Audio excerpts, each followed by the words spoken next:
Yeah.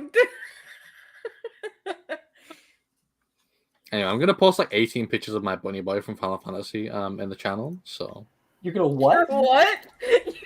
yeah, No one in this chat is free of sin. None of those words were in the Bible.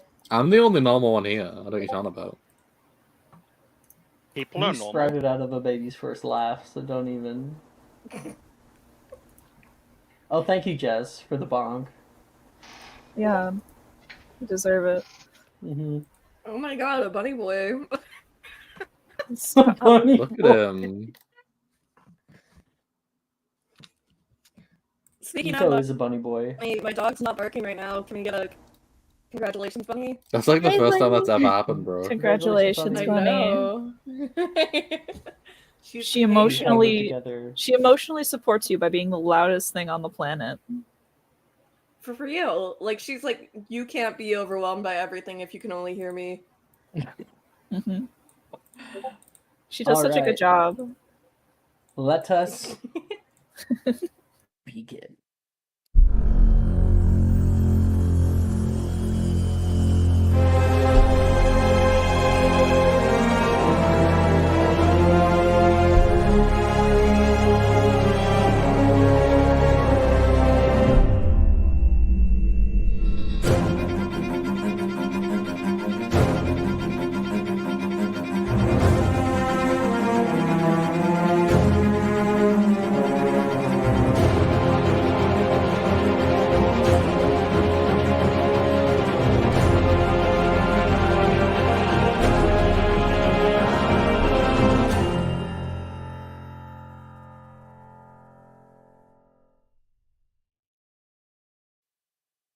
Hello, everybody. Welcome to Monday morning. So we are on session 22, but we're kind of in this weird between. Last session, we started out our second semester of our fourth year, meaning the group tournament's coming really, really quick, but I don't think we're going to be doing that. Not in this group, at least. We have developed some pretty cool content to jump to instead, which is going to be the norm nowadays. Because lots of people have done, to a little bit of context for Robin, lots of people have done the group tournament before in other games, and our group tournament out because it is a stressful experience. It's a lot of fun though. Robin, you should definitely, if you ever play another game, do the group tournament. It's fun. Don't believe his lies. It is. Fun? We have very different definitions of fun, Alex. Just want to throw that out there. It's fun. I think it's fun. What do you define as fun? Okay, maybe a different defining word. It is dramatic. It's interesting. I don't like you using that word. Interesting. It's unique. It's nice. Unique. That's the word. Unique. It's different. It's like passive aggressiveness going on here. Of course, we are welcoming our new player today, and that's kind of where we lie for most of the other school. The group tournament is soon to begin. All right, everybody. Oh, I got.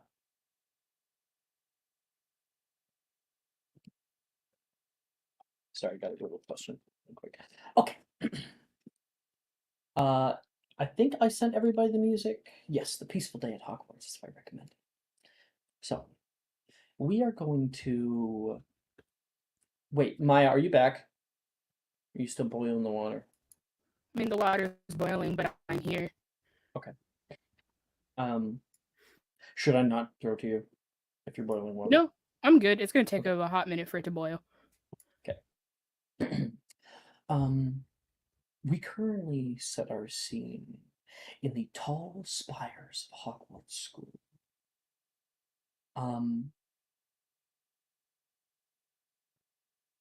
Nettie, you awake from a long sleep. For some reason, my goldfish brain is blanking on your house. You're Gryffindor, right? Yeah. Am I wrong? Okay, good. Up in Gryffindor Tower, the red curtains around your bed let in just a little bit of light through the window. kind of casting shades of wafting dust in the air that cling onto the light. And you could hear a squawk nearby. Oh, mm. You turn over and you can see on a perch next to your bed on your like desk area, there is currently an owl with a letter in its beak. It places it down and will let her off. Thank you. She'll carefully open it. Yeah, you kind of grab like your wand and like Defendo, like a little on the side and pull out. Mm-hmm. I guess on its face, you would be able to see a little stamp down, and it says, "To my little girl." Ew. Mhm. It says, "Katie and I have a few things to go over this morning. We were hoping you might join us. Um, if you come with us, meet us down in the greenhouse courtyard, 10 a.m. sharp."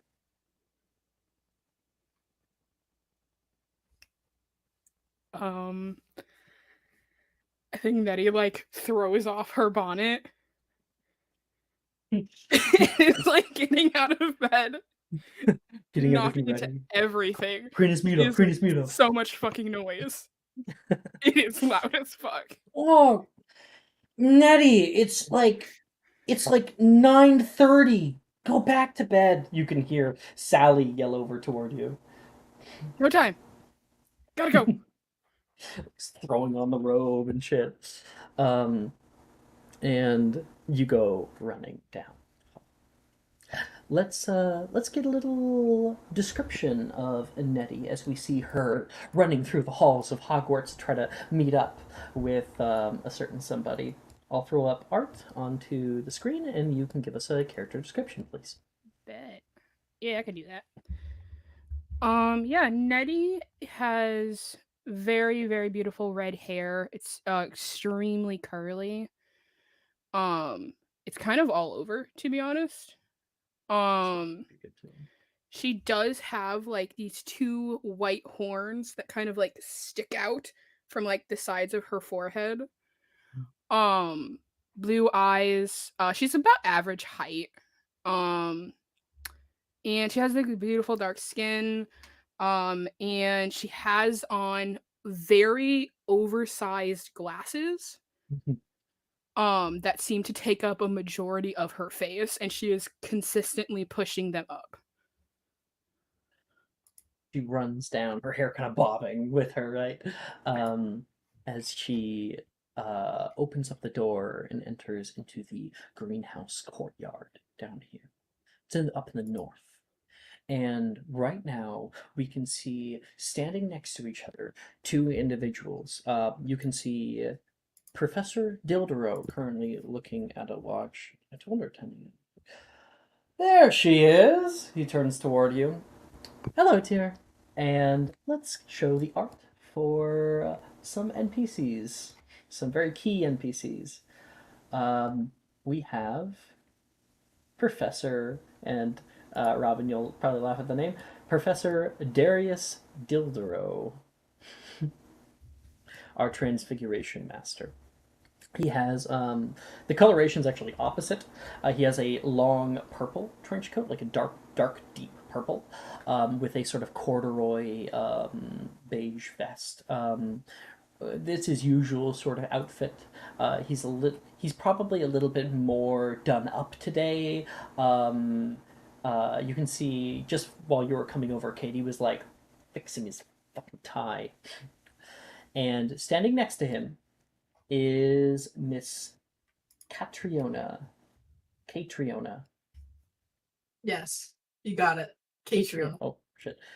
We, of course, have her in full regalia. She would be in much more casual clothes right now. And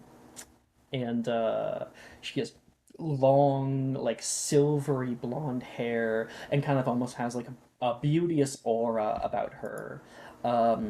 She says,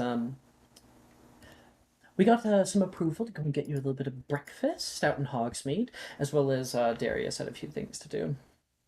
Katie says, come in. She'll put a hand out for you. I think Ned is still like in shock because that was the most direct he's ever been in his letter. So she just kind of like nods her head, her eyes kind of dazed, and she'll like take her hand. Yeah, that sounds good. Hmm. You and Katie walk hand in hand, walking off into the north here, and Darius follows behind. He seems to kind of trail behind just a little bit, his head down toward the ground, watching as you guys take the walk up toward Hogsmeade Village. She says, do you have a favorite spot out in Hogsmeade? I was just thinking Puttyfoot's, but if you want 3 broomsticks, or... I can't get you the Hogshead. No. It's far too early for Hogshead, Darius says. We're not going there anyway. She's underage. Right. I like Puttyfoot. Am I allowed to get the all sugar drink this time? She will kind of look back toward Darius. Darius goes, she goes, absolutely. She'll like kind of put her hand on your forehead and like move you for a little bit. And Darius says, do you have to do something first? Puttyfoot's after. Why are you so stone-faced today? D, she calls her D. Just what to think about. We walk up into Hogsmeade Village, and we can see the tall, dappled roofs, that curl upward in odd ways, the twisting spires of chimneys that billow little smokes out into the air, and the village proper. Of course, we do have a new map for that. You can pull that up at your leisure if you want. But you guys instead take the right-hand path up the high road and just head off past the ticket office and toward the station. Katie holds your hand nearly the entire time. She seemingly is looking toward Darius with a little bit of worry. You can hear market members and things talking. And as we continue off toward Hogsmeade Station, you can currently hear just over the bend a... Did you just... Who Is are you this your talking outfit? to? Who do you think you're talking to, first of all? Why are you surprised? Oh my gosh. Oh dear. I Okay, work in I'll show mysterious it 1 ways. second. Were you doing this the entire time? Aren't you supposed to be boiling water? I'm doing multiple things. The I can watch multitask. pot never boils. So this is my outfit. Brooke, why did you sound like you were dying? Because Brooke is always dying. I am dying today, honestly. Okay.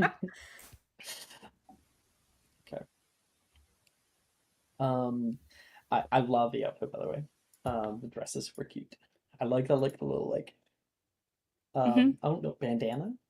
Yeah. We step out onto Hogsmeade Station. Over the bend, we can hear a high hooting. My, like trains here. Coming up over the way, Darius takes steps down the steps toward the proper station, and we can currently see a few witches and wizards getting off, meeting up with family in the valley, and walking out toward the place. Professor Dildero stares over. Lucy, you have had a long, and I mean long, trip. You've been Sorry taking about my multiple dogs. trains. That's okay. You've been taking multiple trains forward like up north toward England.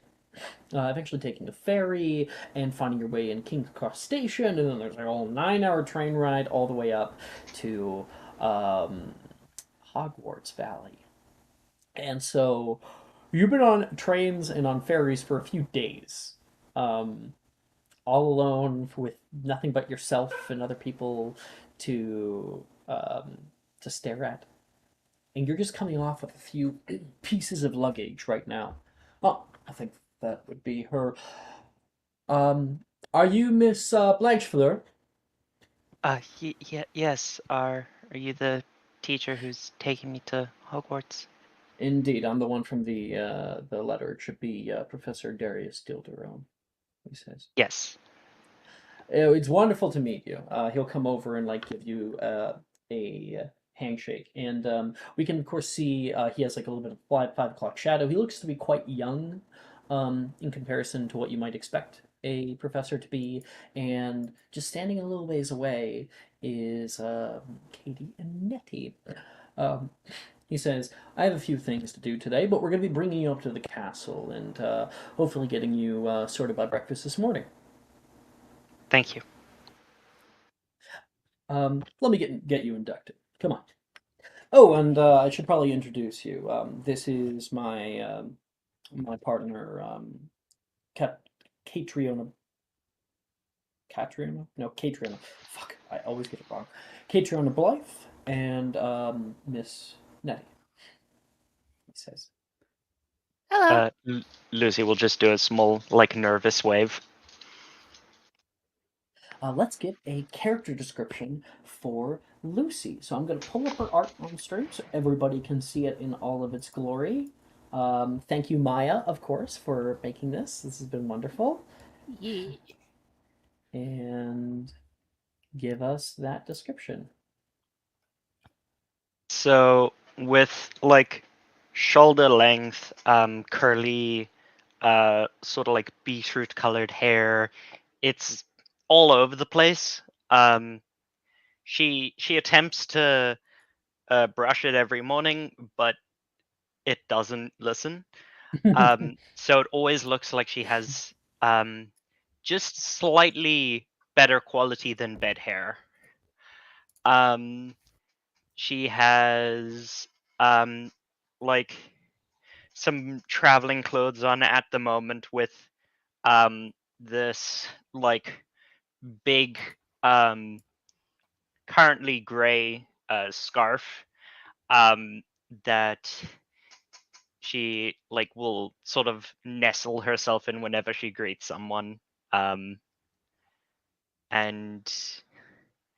yeah, she's like taller than one would necessarily expect, but her demeanor makes her appear a lot smaller than she actually is. Thank you very much. The two of you are actually in the same year, he says. Nettie, Miss Miss Lucy here is going to be joining you in your classes. I was hoping that perhaps you might be a good ambassador for her. I know that it's a sort of an odd time to be joining in for the year. Of course. I mean, I kind of get it, coming in at weird times and stuff like that. So I'm more than happy to show you around, and I'll even introduce you to some of my friends. Thank you. Haven't had a lot of, well, faces of any kind for the past few days. The chain rides are always long. But I'm sure you'll get acclimated in no time. It comes pretty easy once you're here for a little bit. Same. We've She'll had give a friends little already. nervous smile. And Lucy, I believe we were just going to get a little drink. You want anything from Puttyfoot? Come on, I'll show you. Oh, thank you. Let's pull up our map here really quick, just so you can enjoy it with the rest of us. Um, I mean, like, I've been super proud of it for a while now. So, 11, stop screen, open. This one. Here we are. This is Hogsmeade Village. Properly. You guys are coming from the Hogsmeade train station over here, and you guys pass the ticket office and past Dominic Maestro's music shop. You can see like sort of houses set on a hill in little odd bends and twists and turns. There is beautiful, like well cut shrubbery and hedges. It is plenty warm out right now. The sun's kind of beaming down with big, white, fluffy clouds in the sky. It's a good day. You pass up by the artisanal gardens and pass by Chromata Creations, a little like paints and artist supply store, and up into Hengist Square. There is in the middle of this large courtyard, you can see a bright green shop front that has honeydukes over the front. You can hear some younger villagers grabbing some candy from its from within, and some other people that are just walking around. You guys pass by Madame Puttyfoot's tea shop. It is a starkly pink shop front, kind of almost sickeningly so, with a big logo. Wait, should I share the logo? Because it's kind of a joke. I definitely should. Let me get Monday mornings. Sharing logo now. Documents. Mysterium. I think it's in. No, it should be in like extras. No, it's not in extras. In art? Yeah. Except it's not. Oh, store logos. Found it! Look at this. Just sent it. Madame Puttyputs. Entering inside the tea shop, Catriona and Nettie enter in and go to sit down. Darius says, I'll be right back. Don't go anywhere. And you guys can order anything you'd like. How kind of it seems I'll be paying, Catriona says. Catriona. What do you say, Nettie? And Eddie's like, okay. And she's got the stupidest grin on her face. Professor Dildero starts walking down the high road and out of sight. A waitress comes by and asks what you'd like, and Katie asks for a chai mocha latte or something like that. No, you know what she asked for? Oh yeah. She asks for a iced matcha latte with soy milk and 3 pumps of peppermint and vanilla. None of those words are in the Bible, bro. I'm good for it. Do you have that right now, Jess? Is that what it is? I want one so bad. I can't hear you. We can't hear you, Jess. Yes, I double muted myself again because I'm an idiot. But yeah, Brooke gave me this exact order once, and it's fucking gospel. So it's so good. I want one so bad right now. So just like as if you were in Starbucks, or something similar, a coffee shop. Lucy, do you have an order? Lucy doesn't know what sort of tea drinks are here. She would like something from home, but she's not sure if they do those here. Do what? What would it be? Rooibos iced tea. Yeah, they definitely wouldn't. So it's kind of almost like a culture shock. Oh shit, they don't have that here. Catriona ends up like maybe ordering something for you. The two of them are talking for a little while, and Katie looks toward you and says, "So, Lucy, where are you from?" Like where I took the train ride from, or where I was born. Two different locations. Where's home? She says. South Africa. Oh wow, all that way. I assume port keys were taken. Train. Oh dear. You must be There was a terribly ferry. tired. Well, I can tell you that living at Hogwarts has been a bit of an adjustment for me, but not something that's unkind. Of course, I've been trying to keep Darius's room clean. It's been difficult. She kind of whispers over toward Nettie. I think he's still a little upset about Logan destroying the bed. That was an accident. Mm, yes, I think we might need to have a talk about that dog of yours, especially if it's going to be staying with us for a good period of time. Staying where?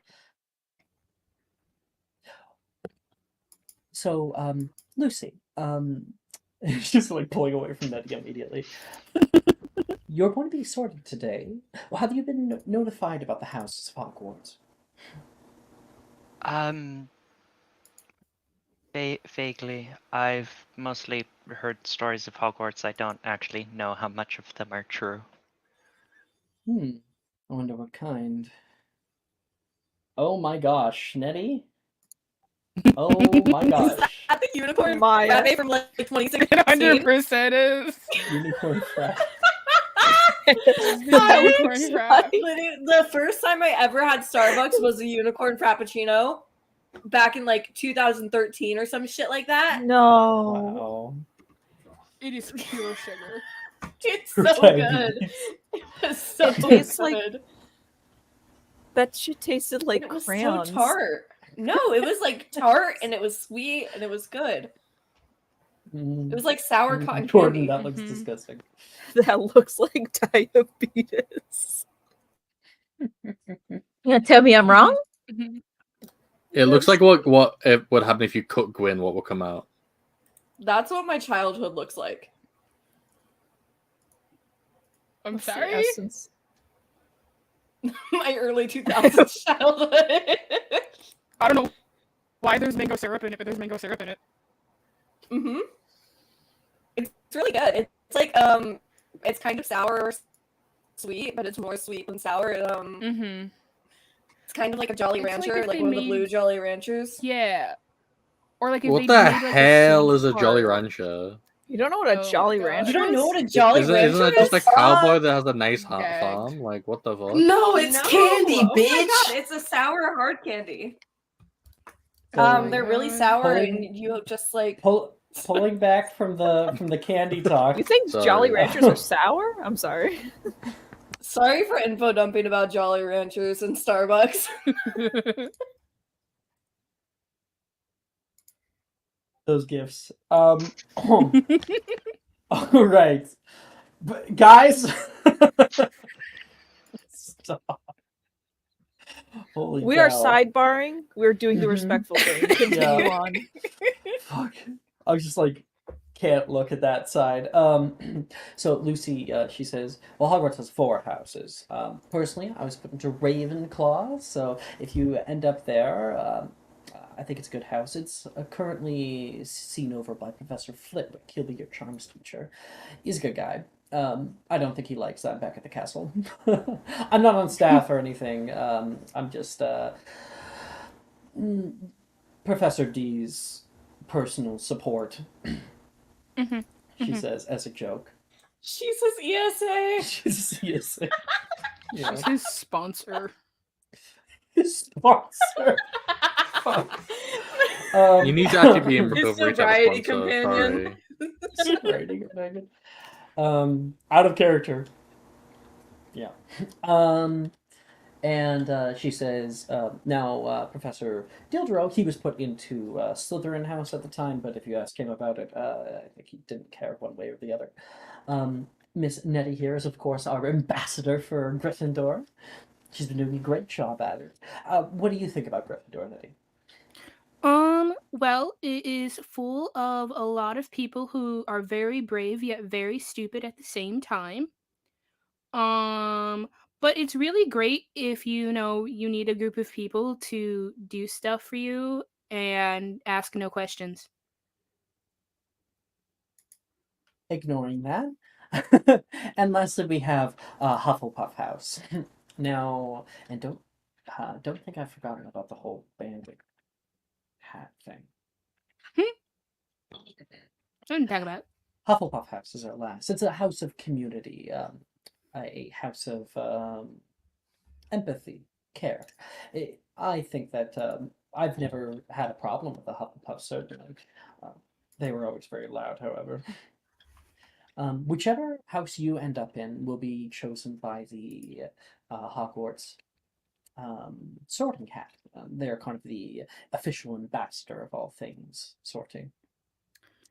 And that'll be happening in a few hours here. We just decided to get up a little bit early to get you, and also to give you, Nettie, a little... there he is now. She sees Darius walking through the window and enters, and you can hear ding ding ding ding. And Darius walks in.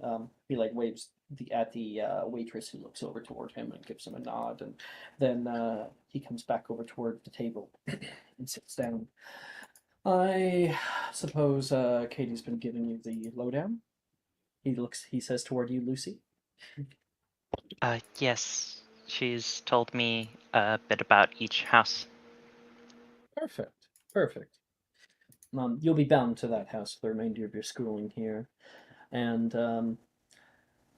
I think I'm not the best one to talk about houses. No, you're not, Katie says. In a few moments, we'll head out. Enjoy your drink. Nettie? Katie? He looks toward Katie and says, I have it. Oh, perfect. And he looks toward you and says, Lucy, you can just sit right here. Nettie. Okay, I'll be right back, Lucy.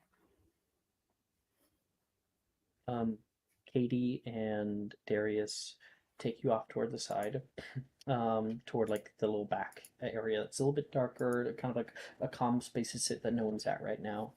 And Darius looks down toward you. Katie looks excited, looking between the two of you. Nettie? Things have been hard. I understand. I hope that being with us has been a good experience. It certainly has for me. In such a short amount of time, we have both grown to care about you a great deal. I hope that this can solidify that. We love you. We want you to be a part of our family. And he will pull out a letter with a ministry seal on it and hand it toward you. It's our little gift. Katie would probably say toward you. It's our little gift. Open it. Okay. And she'll open it very gingerly, almost as if it'll break if she moves too fast. Katie was able to get it expedited. And you can see a parchment of fine quality, embossed with the Ministry of Magic seal at the top. Wax drips down from an ornate purple stamp, fastening the letter shut. Unrolling the letter, you discover it to be an official notice. The ink appears glossy and black, and practically dances on the paper as you read. And you may actually read out this. Sending it to you now. Oh my god. And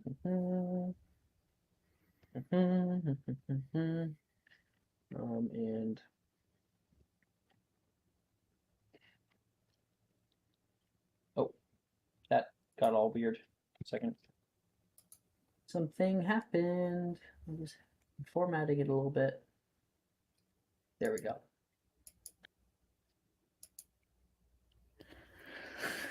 Oh my god. Okay. Can I read that out first? Yeah.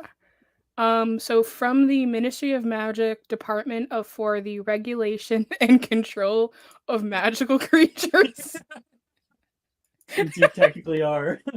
Adoption Division.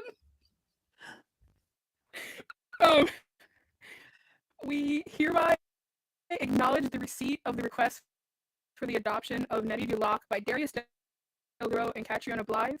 After a thorough review of all submitted documents, interviews, and assessments, it brings us great pleasure to formally approve this adoption.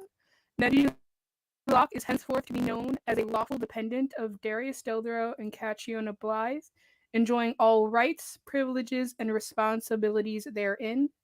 This document serves as an official confirmation of the successful adoption process and should be kept for your records.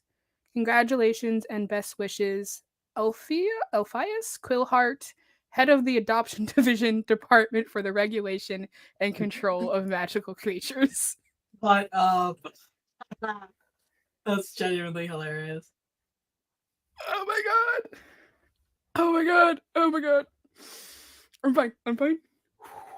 Okay, bring it Darius back. just kind of stands there staring at you, reading it. When you finish, there's, Nettie looks up toward her new parents, and Katie grabs you. Gives you a big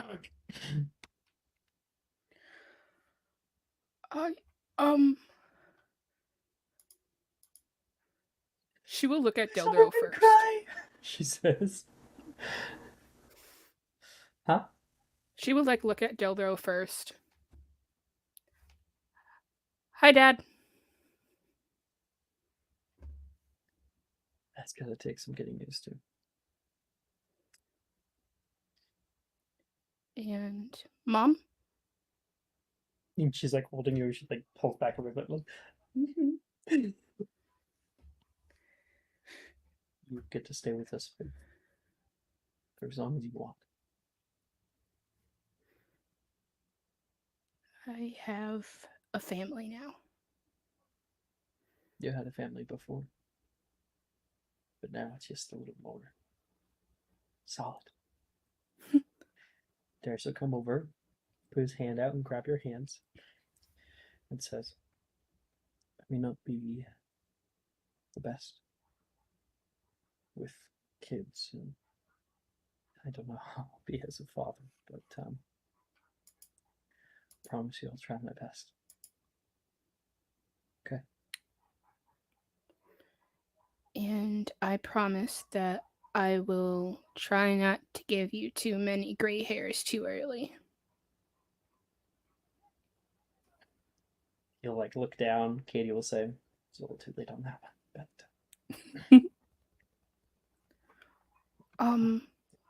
you have somebody waiting for us? Yeah. Yeah, Can't dwell on it too much." we should talk at some point. But now this is official, I'd like to change my last name. And Katie will kind of pull out a secondary paper behind, and there is like a form for you if you wish to do that. It's not automatic, but there is a form that you can sign. She will, as they're walking back, will be filling this out. So And we cut back to, they would have come back and picked you up, like, "Let's go, Lucy." They're all kind of like wiping eyes and stuff, looking like they were crying. But they don't divulge what was happening. And Dildro gives a few facts about the school, and we walk down. Coming at the end of our little walk, we find a low stone wall with a high iron gate, twisting and twirling metal. Professor Dildro comes over toward it and takes his wand out and waves it over top, but you can see the metal recoil down, melt away. "Welcome to Hogwarts School of Witchcraft and Wizardry." And Lucy, you stare out past the gate, past the line of trees, onto a great castle set on a gnarled black cliffside. It's made of stone. There is tall spires and huge dappled buildings, little windows that showcase lights drawn within. There is rolling green hills and a tall tower of the owlry on the far right-hand side. Walking further onto grounds, you can see a little river that moves down into the Black Lake set beside the school. and you guys take a walk. Professor Dildro looks up toward the clock tower, and you can hear the clock tower go off. Boom, boom, boom. We are late. Come on, double time. And he begins to kind of run down that way. We run through the school and through doorways, past the viaduct bridge. You can hear the wind whistling underneath of it, and into the entrance hall, where currently you can already hear opening announcements are being given. Furthermore, the Forbidden Forest is not simply code forbidden for the ambience. In conjunction with it, the Whomping Willow was not an adequate place to spend a free time. You can hear a voice echoing through, and the doors click open. And you can see, Lucy, the great hall of Hogwarts, filled to the brim with students sitting at every long table that moves up toward a raised platform, where on a podium, Headmistress McGonagall stands. The room itself is beautiful. It defies description, or at least of what you were told of it.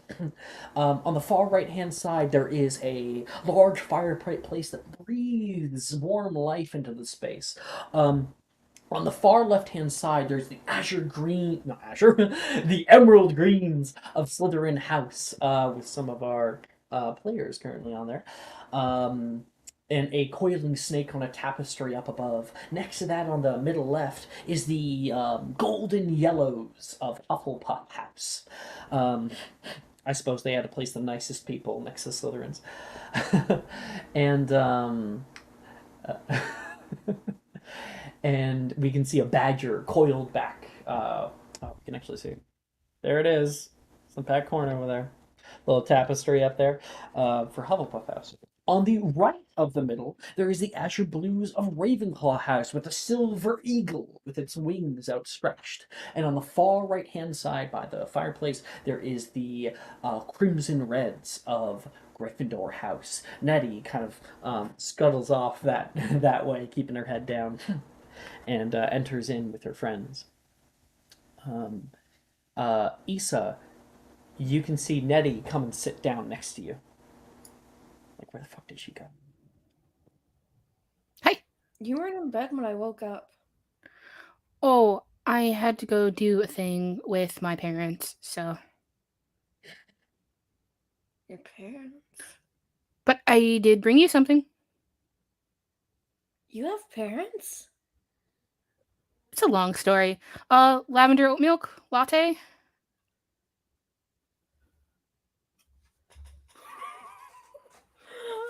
You should. You shouldn't have.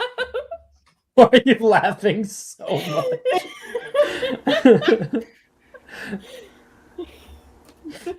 Don't worry about it. Issa will take it with both hands and like take a really big sip and like visibly relax. I haven't had Madame Putterfoots in so long. Every time we go to Hogsmeade, Darcy wants to go look at Quidditch supplies and stuff, and we haven't been able to go to Putterfoots. I mean, I need to get the new upgrades. I don't think there are new upgrades like within the week. We can Yeah, go no. a week without checking. You see, every time I go there, he says he's going to come out next week, and then when I get there, it's not there. And Darcy, It's a sales tactic. Let's quickly show Darcy. Here. For the sake of, I have a Pinterest board as well. Can it be the weekend? Sure. Thank you. Ta-da! This is Darcy on the table.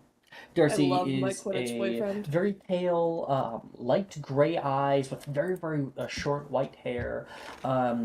He stands tall with broad shoulders and seems to be very, very comfortable in the space he is in. I love this mid-journey. as that is going on, that argument, you can hear like a and then you notice like everyone else is quiet. And Lucy has been brought up toward the front by Professor Dildero. Good. We welcome everyone. With the morning announcements out of the way, we do have a single order of business here for the weekend. We'll be welcoming a new student from Wackadow School of Wizardry, Miss Lucy Blanchefleur. And a few people will begin to clap forward toward them. They're coming in from the Waikato Exchange Program. Please welcome them as we let go and wish I don't fucking know. Random NPC who swapped with her. Can we wish Logan? Can Logan swap with her? Logan? Fuck Can no. Logan please I'm not swap gonna do with that. her? Brett, 100% Brett. Brett. Banish I think him. Logan should transfer out after the scurvy incident. It's not an incident, it's an ongoing crisis. As he enjoys his new Epidemic. schooling out in Africa. Miss Lucy, it is very good to meet you. We are all very excited to see, and like the argument's going on right there, and that's when she like gets their attention. We are very excited to see which house you get sorted into, where you will find a new community of wizards and witches that will help you on your way. Are you quite ready? Lucy just sort of like nods with her like half her head hidden by her scarf. She gives a little nod and starts walking up. We did kind of have Issa on screen for a second, so I would love it if we could get her character description really quick so we don't miss it. Yeah, I also posted her Pinterest board for All right. winter weekend we're having. I'll open up both. Just give me a moment. I'll get There's started on that that. description. Okay. Isolda is a not very tall. She's 5'10", very lanky. Like her height's almost entirely made up of legs. It's very awkward.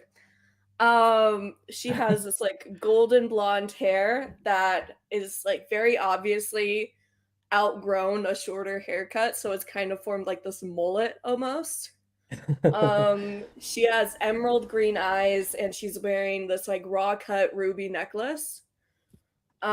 She's also wearing a golden circlet on her hair, which kind of like gives her this pushed back blowout kind of look.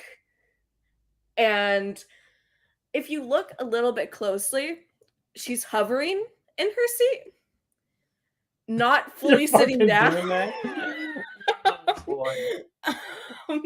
And she speaks with a not quite as thick anymore, but definitely still there Welsh accent. All right. Thank you very much, Brooke. Back to Lucy here. Lucy, we find you in front of everybody. All eyes are on you. And there's a little stool that is then conjured in the space with a hat on top of it. You can see a short man come by and says, "Hello. Good to meet you. I'm Professor Flitwick." He just says kind of quietly. And he will walk over and pick up the hat. He's a tiny little guy, probably 3.5 feet tall or so. We do have art for him, so I'll quickly pull it up. He is very, very dapper. Ta-da! I love Robert Downey Jr. and Harry Potter. I was just gonna fucking say, nobody makes any fucking comments about Robert Downey Jr. I swear to You God. weren't quick enough on the draw, Jordan. God damn it! Ever since Maya pointed it out, I've been losing my mind. So he'll pick up the hat, and he'll gesture down toward the seat in front of you. Right here. Lucy will very cautiously sit down. Now, this won't hurt. It will tingle a little bit. Resist just throwing it off. and he will place it down. And the moment that you can feel that hat hit the top of your head, you can feel like a tingly sensation go through your scalp and down your spine. You like resist that for a second, and then it fades. And you begin to feel this thing like massaging your brain almost, peering down into your own memories, and you can hear a voice as the hat animates. Bit of an odd time for sorting, don't you think? It's your job, just do it. You can hear Minerva say back toward him. And fine. Pleasure to meet you. You can now hear only in your head. Come from a long way away. Plenty already. How do you do? I do good, thank you. You do good. I'll be sure about that. I I'm try just to. joking with you. It's fine. Fine and very. Let us see here. Let us see. We seem to have a fair amount of courage, certainly. Not quite suited for Slytherin by any amount. A brain not quite set on studies, but more adventure. But there's a heart here, filled with love, care for others. This is going to be a hard one.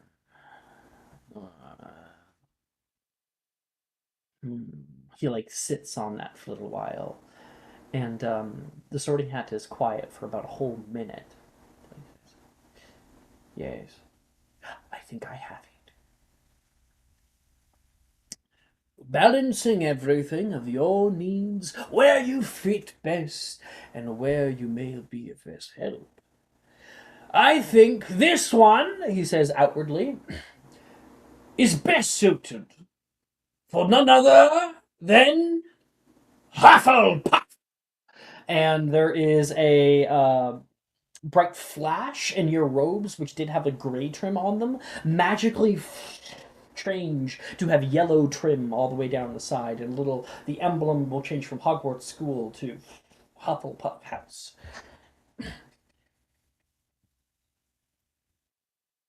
May you be a help to your fellow students. And everybody, people begin clapping for you, especially from the Hufflepuff House.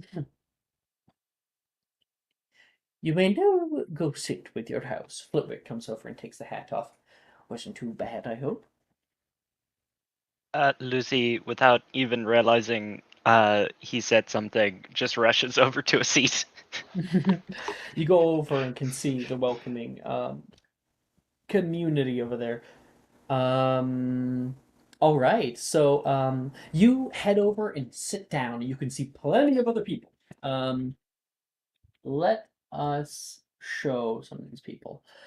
Immediately, you sit down next to Mr. Spencer, and also someone else pops up a little bit higher, and you can hear, "Pleasure to meet you, Lucy. I'm Morgan." And this guy like leans over the table to try to shake your hand. Let's show him off a little bit. Post ball. We got Mr. Morgan. Morgan is about 2 feet tall, and he is part goblin. He's got jet black eyes and little kind of like slightly spiky teeth. Pleasure to meet you. I'm sort of the welcoming committee to all this. Hi, thank you. A little nervous, are we? That's fine. Plenty of us are like that on our first day. Let's introduce everybody. Well, so you know me. I'm Morgan, sort of a local party animal. I enjoy many different things. You want to have a little bit of fun? You talk to me. As well as you want to have a little bit of mischief? You talk to my friend over here, Wilfred. And Wilfred will pipe up. You can see a boy with dark black hair and like horn-rimmed spectacles, gray eyes, go over toward you. Hey, welcome.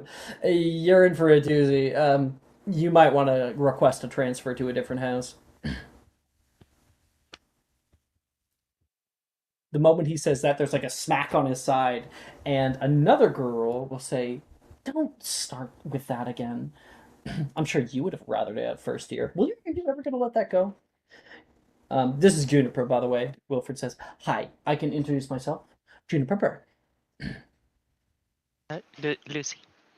You ever need help in herbology? I'm a girl." Thank you. She has bright red hair that's been kind of braided into a solid large braid. And she's got like kind of rosacea with little speckled cheeks and some bright blue eyes. Are they blue or are they green? Well, fucking, I think They're gray. they're gray. Gray eyes. Sorry.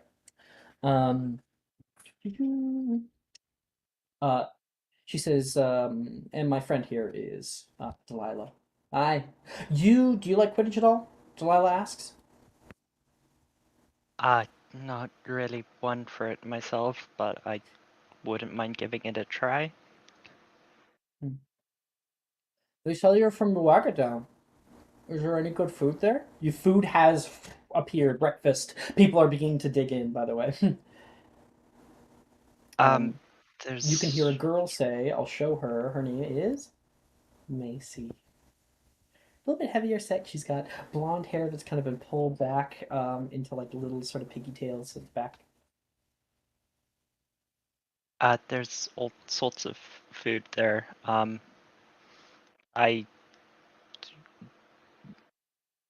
We have a lot of food. Is the like cafeteria or Great Hall as big as this one? You're like way bigger. This one's rather small. Small. You can hear another person say, that would be Miss Rin. Small. I couldn't imagine.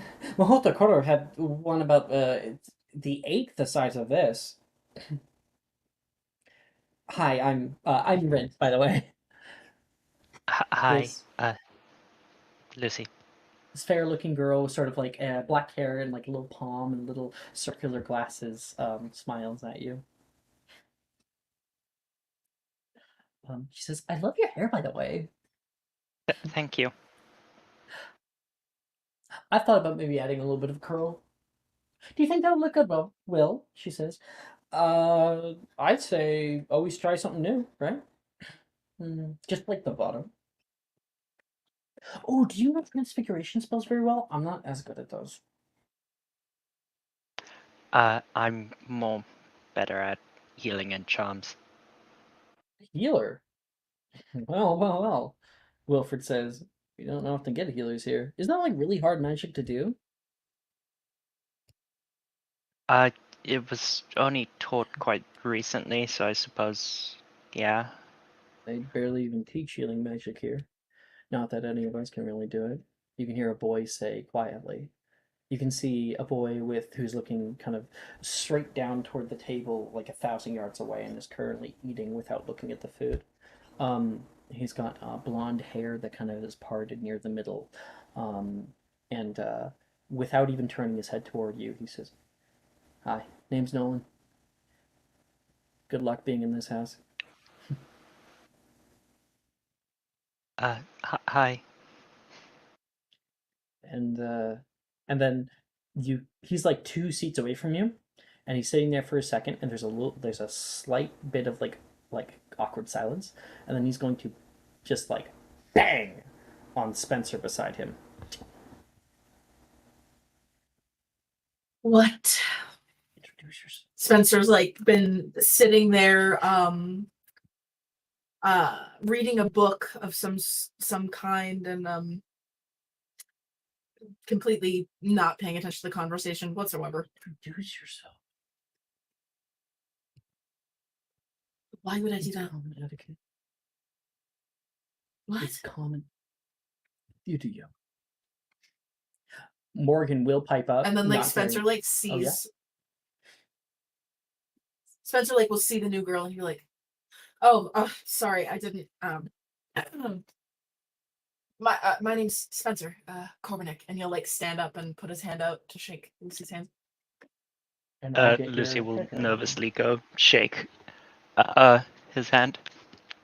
And here he is. Give us a character description, Jordan. Hot. Thank you. He is hot. Spencer has like long, wavy, almost curly, dark brown hair and big brown eyes. He's got quite a sharp jaw for someone his age, and he is very, very tall.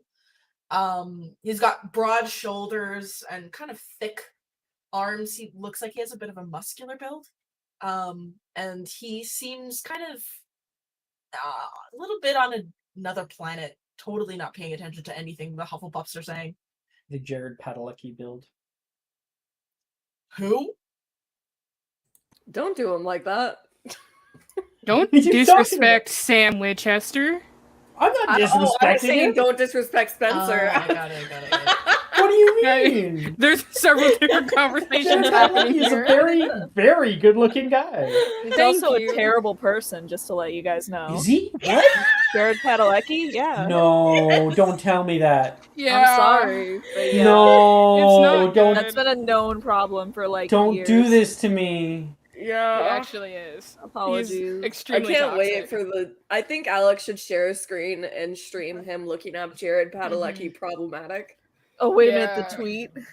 He also I'm has like absolutely a gutted. whole... I'm absolutely gutted. If I open up this I person's looked it up. Wikipedia page, what am I gonna find in the controversy section? I gotta look it up because I don't know anything about He him. had a whole like Always. Twitter meltdown when it was announced Didn't that he Winchester show was happening, and he Have wasn't a part of relations it. with minors. I No. don't know. No. I don't think so. I don't think that was the issue. I just think that he was like I think he Terrible. just said some borderline bad stuff. problematic stuff. Borderline.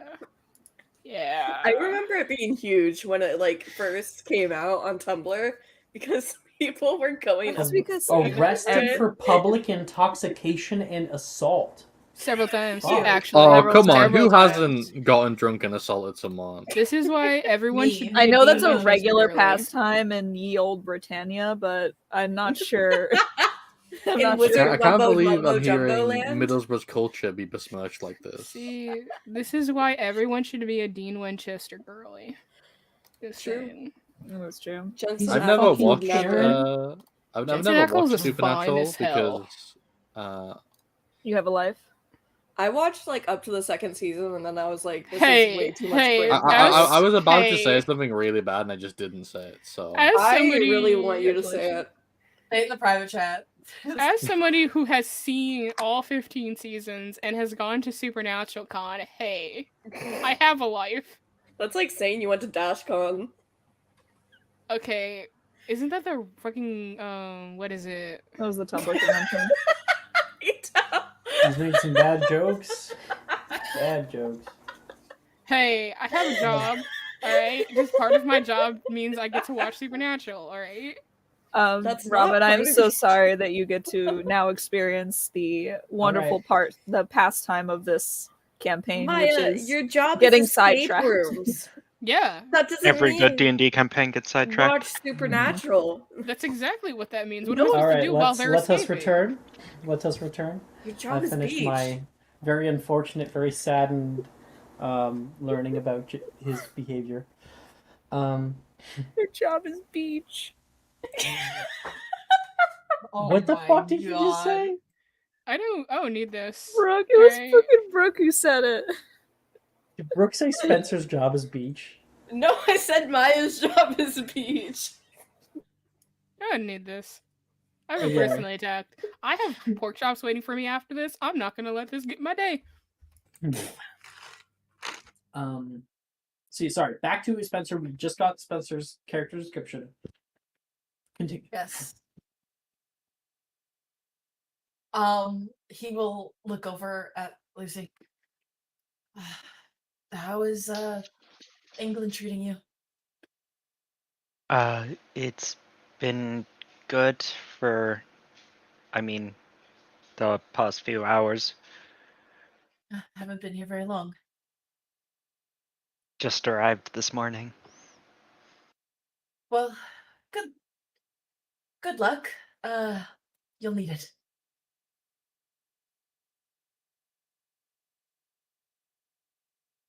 Lucy's face just is like she's trying to keep her cool, but she's mildly terrified. Like 4 people have told her good luck, and that's and- too many people. And just one other thing that you would notice about Spencer talking to him, he has a very obvious American accent.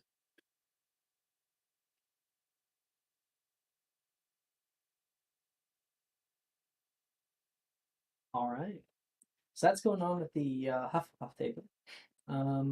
Currently at the Slytherin table, Rhiannon, Gwyn, what are you guys up to? I think probably the girls are currently talking about the group tournament, how they're going to be like going about it quietly amongst themselves. Gwyn has his head face down on the table. He's not asleep, but he might as well be asleep. It's too early in the morning on a weekend for him to be here. Levi has his wand currently poking him to no avail. Like at one point he'll like look up the table and look at Levi, and he'll just say, "Do not," and then boom, back on the table. That was intimidating. Okay. Are you okay, buddy? Like, did you get much sleep last night? I don't remember you coming to bed. I was tormented. Yeah, I was fighting the demons in my mind instead of sleeping, which is a very important activity. The demons in his mind were me standing over his bed, shouting, "Nightmare, nightmare, nightmare." It worked too. It was very effective. Did you get a potion of restless sleep instead of dreamless? Oh.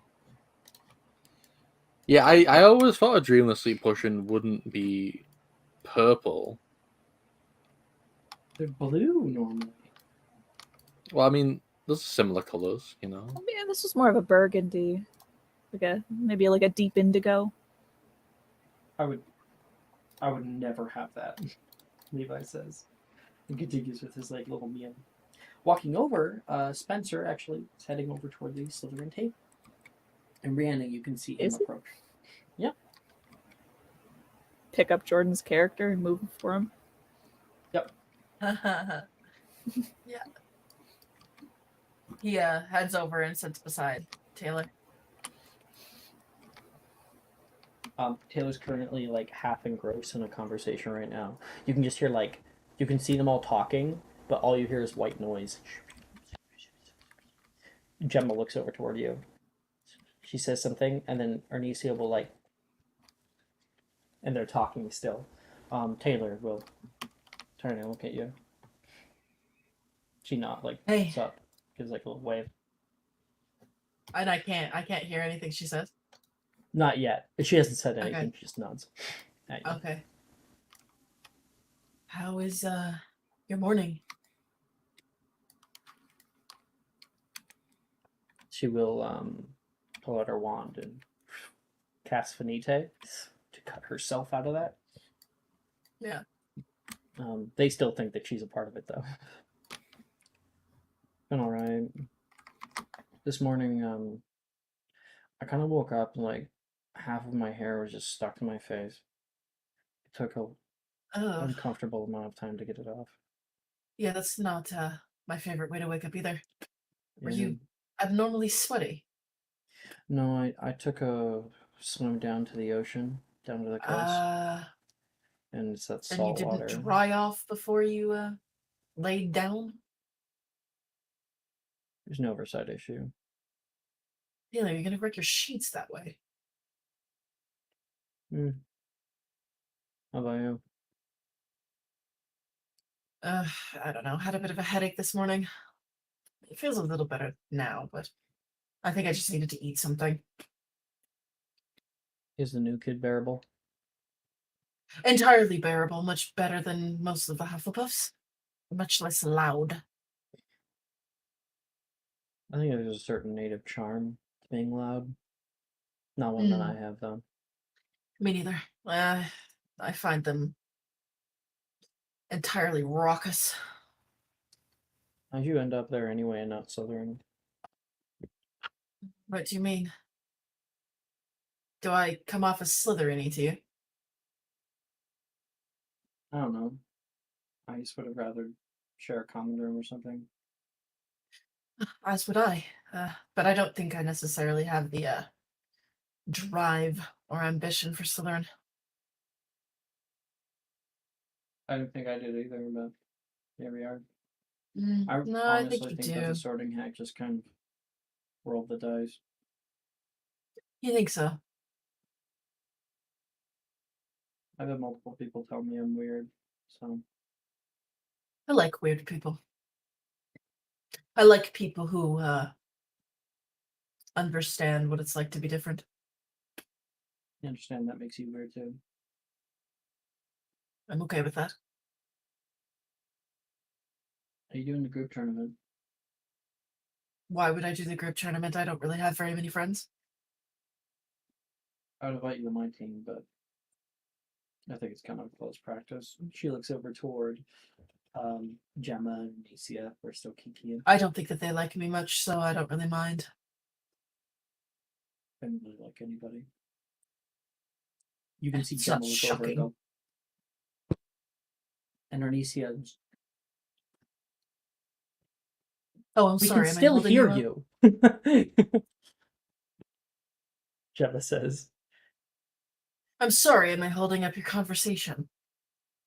"You are being quite loud, actually." No, we're not. Taylor says. We're not being loud at all, but if you'd like me to leave, I can. For the two of you, Taylor, you're supposed to be talking with us right now. We're talking strategy. The group tournament is coming up in like a few days. We need to be ready. Stop flirting with your boyfriend and get back to it. It's not my boyfriend.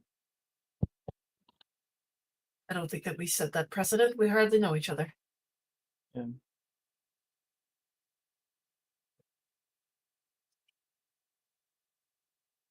Hey Gemma, where's your boyfriend? Why are you submitting an application so I can throw it in the fires of hell? No, I have like 7 partners already. That'd be like way too much effort.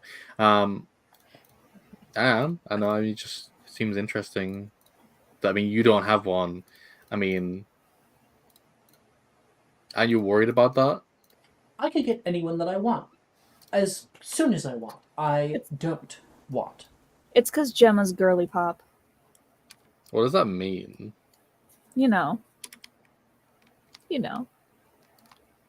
Oh, that's I'm crazy. going So to pretend that I boyfriends didn't might be hear that. barking up the wrong tree. What is that supposed to mean? Gemma says toward you. Nothing at all. Actually, I can judge you for an entirely different set of things that doesn't have to include that.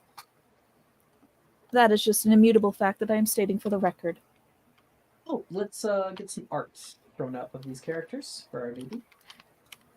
Of course, we know all of them. So we have Gwyn, who's shown up, and we have Rhiannon. So let's get them first. Let's show off them going to character art and finding the last art we have. Them. Dun dun dun dun dun. No, wait.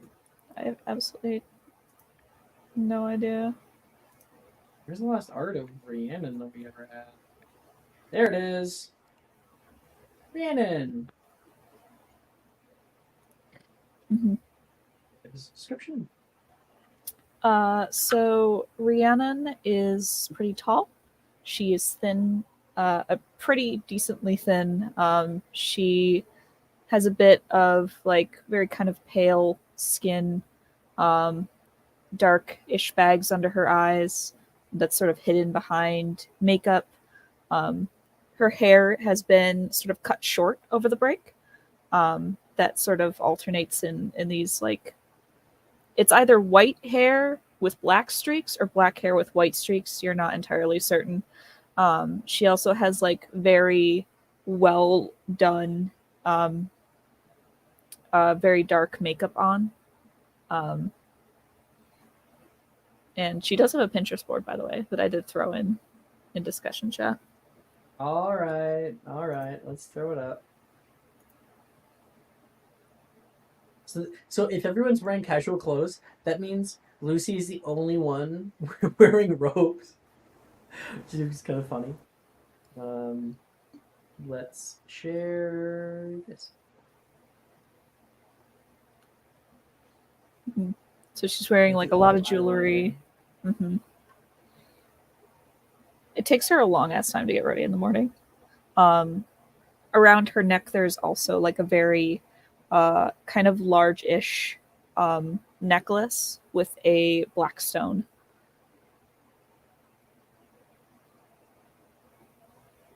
Thank you very much. And then I will pull up Mr. Gwyn. Might take me a moment to find. All right. You want the Gwyn description? Are you sure? He's just a Wait, cat. here it is.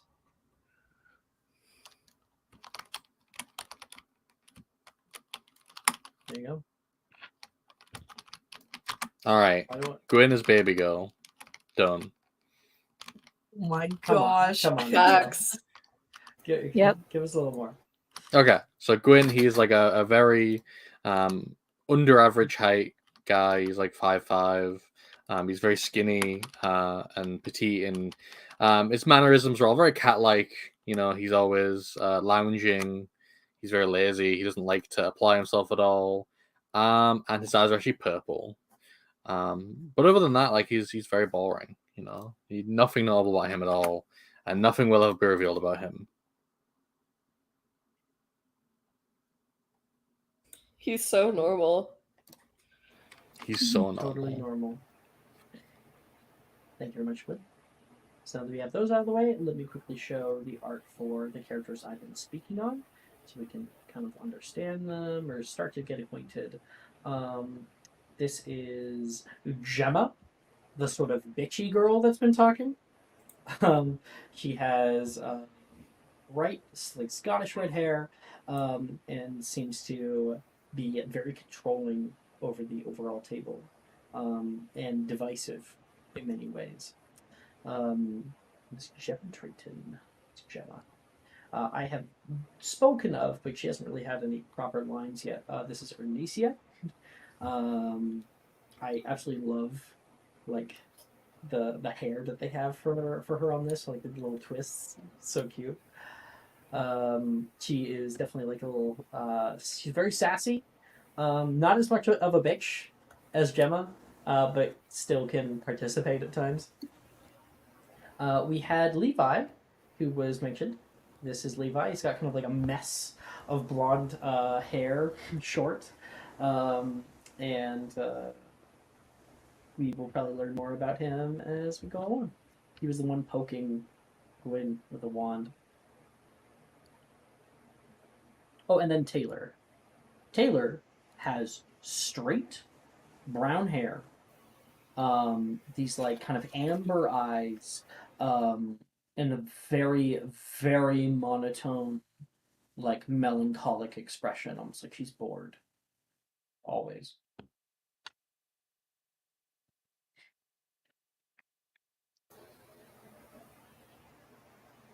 Coming over, you can hear. Are you all having a meeting without me? That's not very nice. I'm part of this group too. Oh, right, of course. Maybe we should go somewhere else. I have a great hall. Come on, Saoirse. And this is Saoirse from Ravenclaw House. She is in the group tournament with them, with Taylor and Ernesia and Gemma. Gemma will look over toward Miss Taylor and say, "Are you coming, or are you going to continue gawking with him?" She'll look over toward Spencer. Okay. Did you want something? Are you talking to me? Yeah. I'm sorry, I'm a little confused. What just happened? One moment. Just a couple of minutes. Yeah.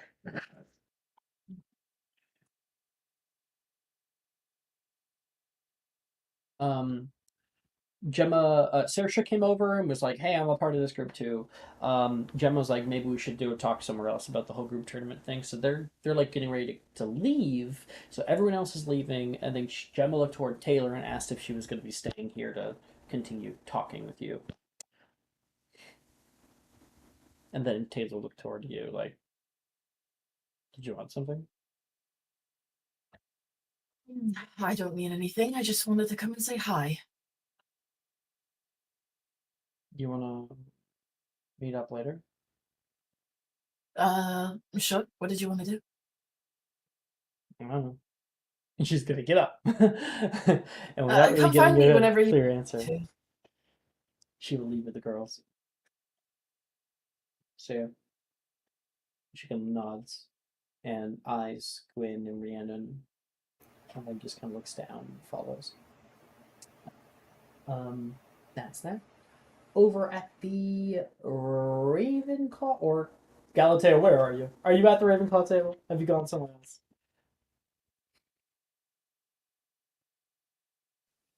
Uh, I mean, I think Galley's at the Ravenclaw table. All right, all right. Currently at the Ravenclaw table, people are eating. Um, Drusilla is talking to Brett. Here is Drusilla. Looks a little bit more younger. She's got sort of these amber eyes with dark black hair, like a red headband, and little puffs at the back.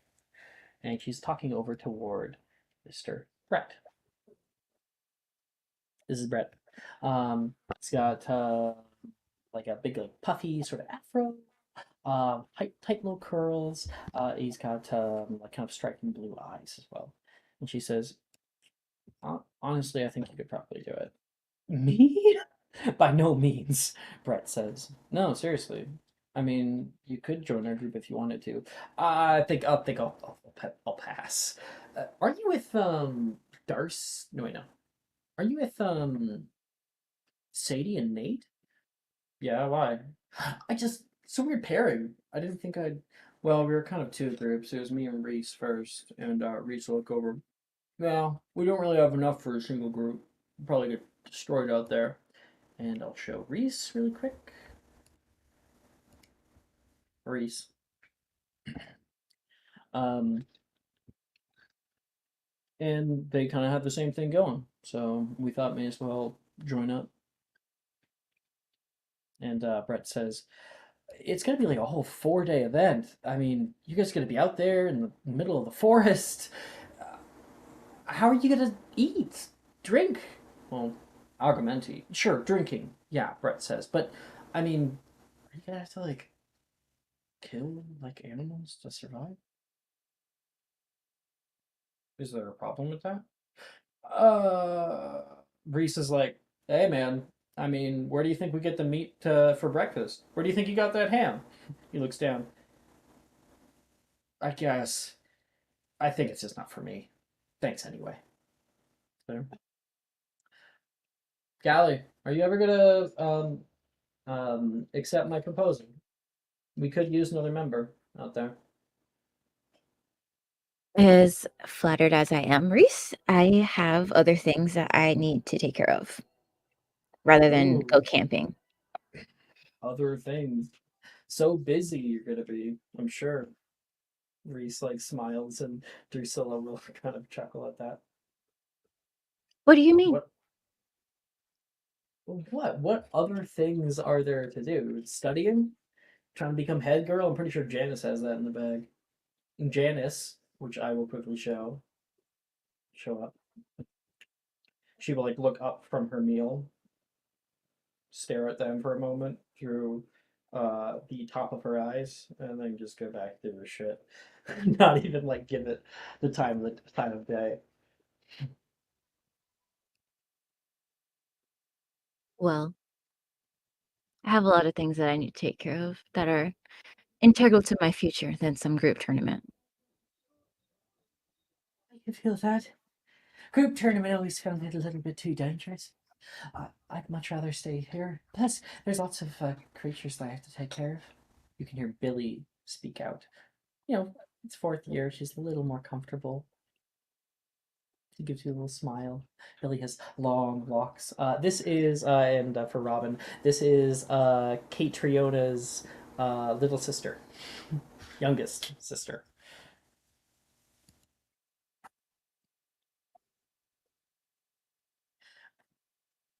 Are you looking for maybe some extra credit from magical creatures? I could use help. I'm actually not taking that class, Billy, but I appreciate it. I'm doing more of a personal project. Oh, sounds exciting. Is it a secret? Uh, Not really, but it's kind of like a family matter. I understand it. I won't press it or anything. Sorry if I if that was a bit too much. Oh, no, I don't no, mean to pry. you're fine, Billy. It's totally good. Oh, okay. She's already set off.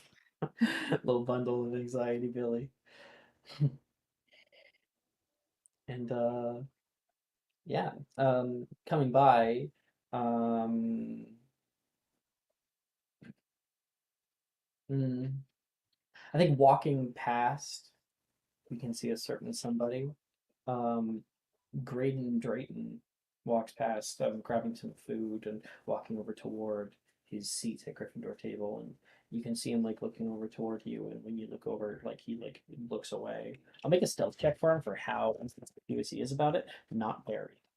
I was like, I have a passive 18, so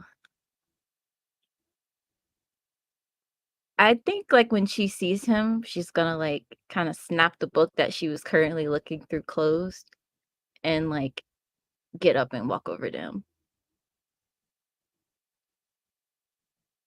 Um.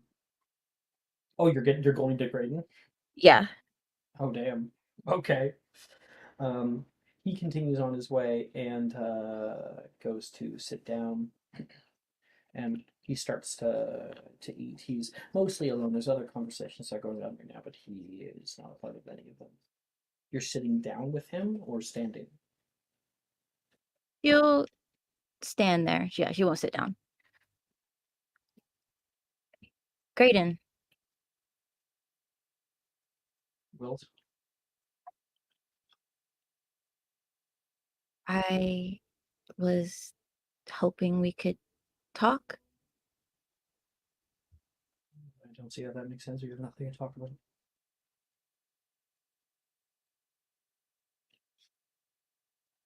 We do actually. And I would really appreciate it if you could just give me a few minutes.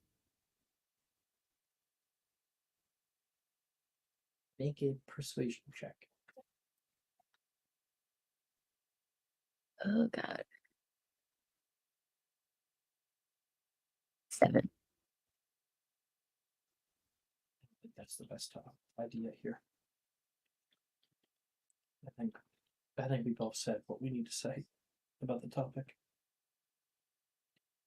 I don't think I'm in maybe the right headspace to do this with you, especially not here. You can see he's kind of choked up a bit. He is affected by this, and you. I'm guessing you're kind of. Where is Galatea's headspace about this? Is she maybe thinking certain things? What's her motivation? He she's like kind of how do I put this in the words? Words are hard. She I think she's kind of just like thinking kind of very focused like she just needs to talk to him just to kind of try and explain.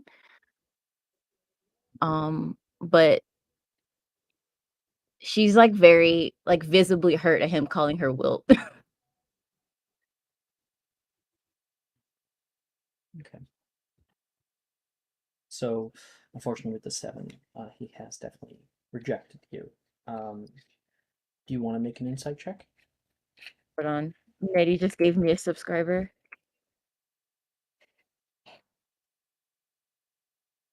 That's a 6. All right. Yeah, I'll do an insight check.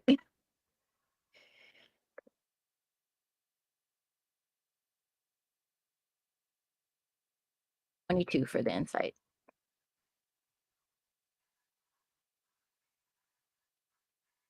22. Mm-hmm. Okay. Wait. Did you re-roll the persuasion Yes, or? it was lower. Oh, So the okay. So with the insight, you're here, kind of standing uncomfortably nearby.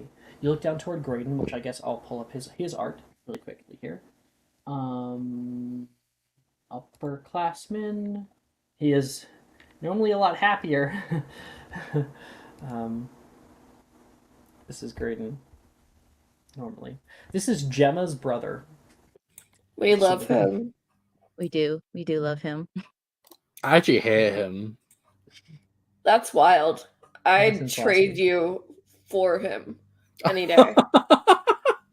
Wow. For me, it just depends on the time and place and timeline. I'd Honestly. actually trade Ito for corn chip, but Galatea. So with the 22, there's a few different things. One, you can tell that he is very deeply emotional about this all. He was last time you guys talked. He was raving. He was dysregulated completely, and maybe wasn't seeing reason very well. He seems very avoidant. He may have an avoidant attachment style to really be about this, and more than that, you've known Green for a while. His behavior, the way he's handling this, especially since he is somebody who has been abandoned, it's not like him. He feels off. And sure, there's a little bit of logic there, but it seems like he is letting his emotions overpower anything else, any kind of reason for him. You're not sure how to get through to him, but you don't think it's normal. You think there might be something else going on. Callie is gonna like look around at the table,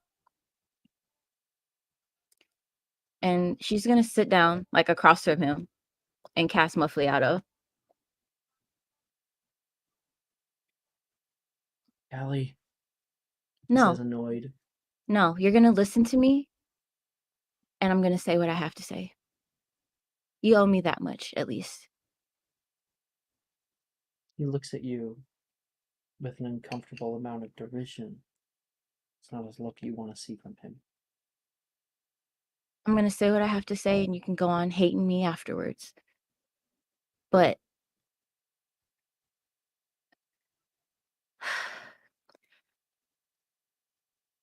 I did push back.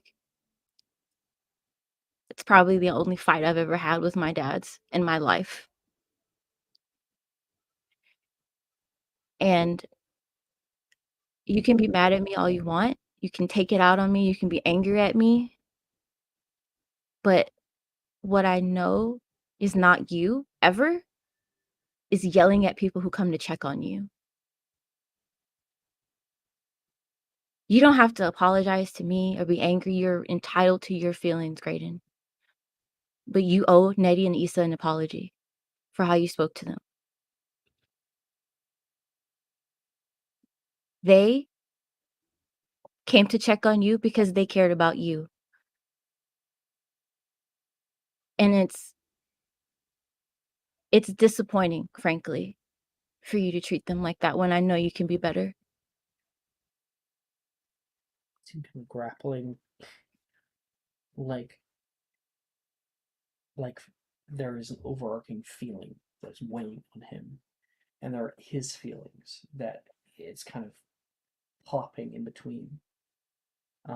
You can see it red all over his face. You know him.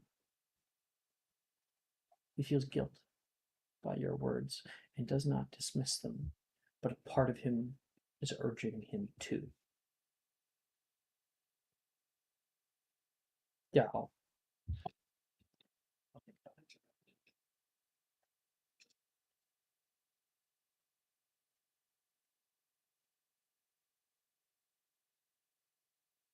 As much as you probably don't believe me, I'm gonna fix this, whatever it takes. And if I, she kind of like hesitates. If I lose myself in pursuit of whatever it is that's gonna fix this, I want you to know it's what I want it to do. What are you talking about?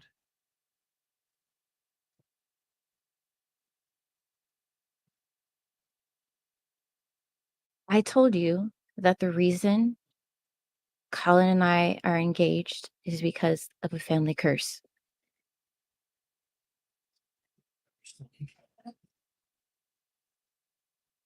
What do you want me to do? Take Viridiserum? I'll do it.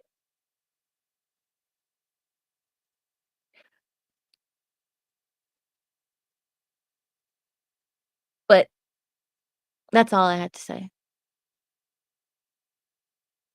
I care about you way too much to not try, at the very least.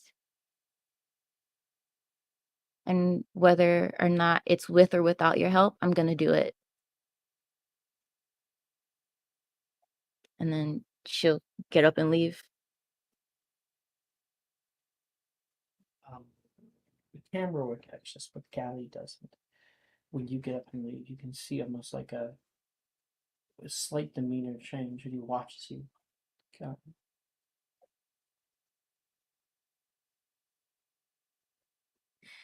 He'll go back to his food. There's this like pull, desire for connection, and he was touched by something. Oh, 1 second.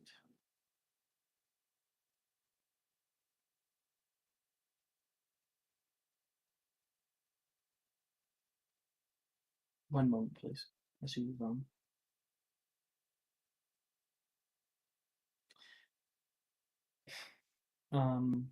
All right.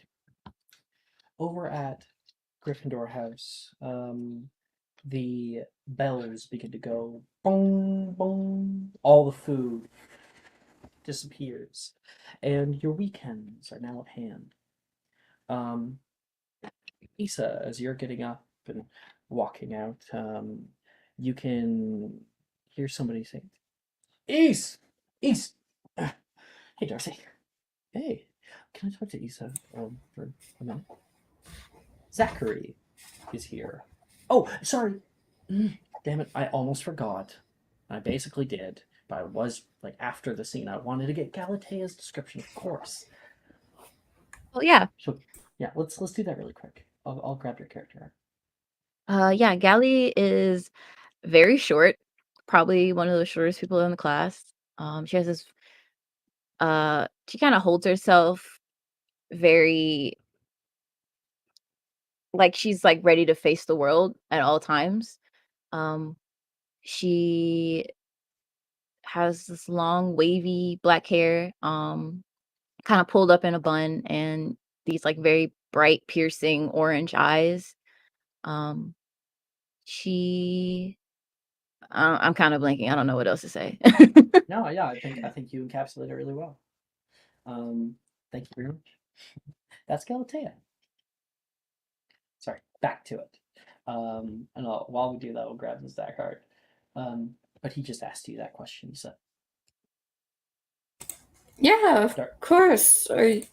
Is everything okay?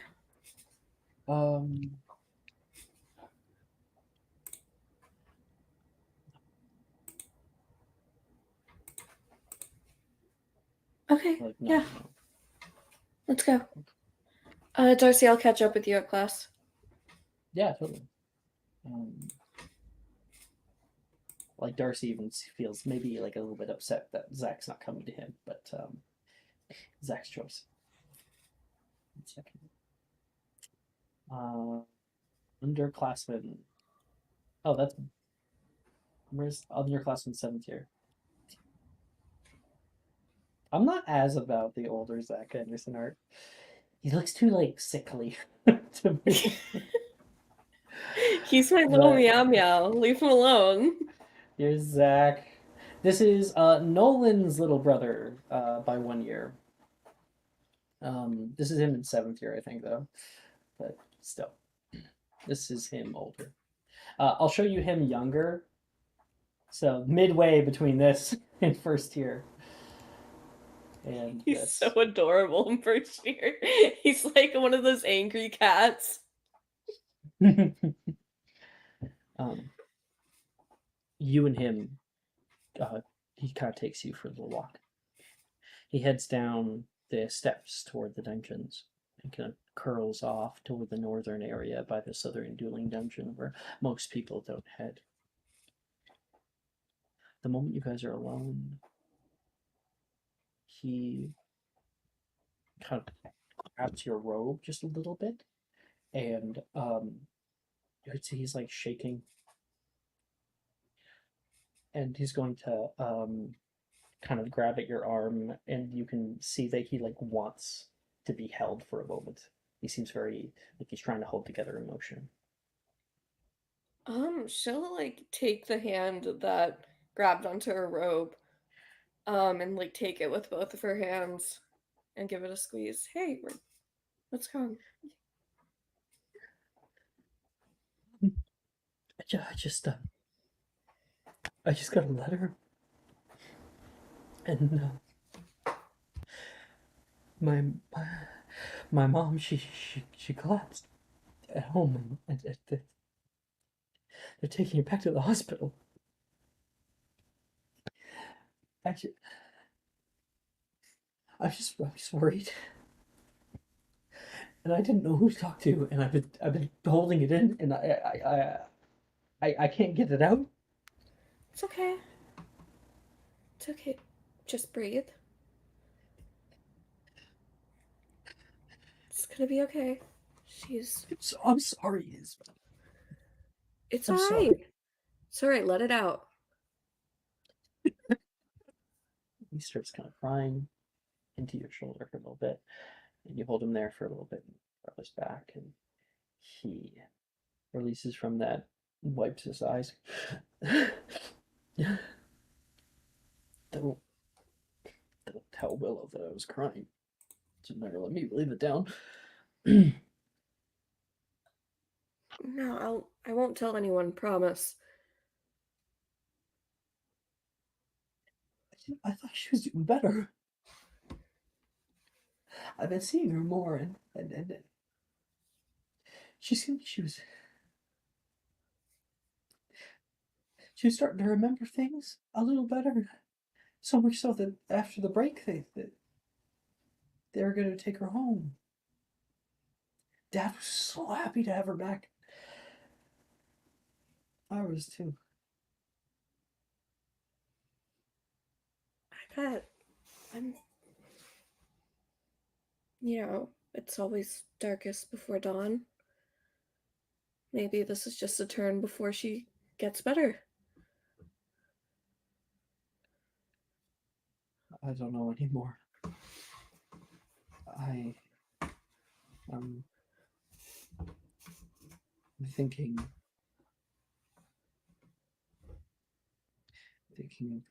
about things maybe I can do. If anything, I'm worried about what I'd have to give up. Well, Sorry, it's just thoughts that have been running through my head for a while. once we have the drought ingredients, we'll need an expert potioneer to make it.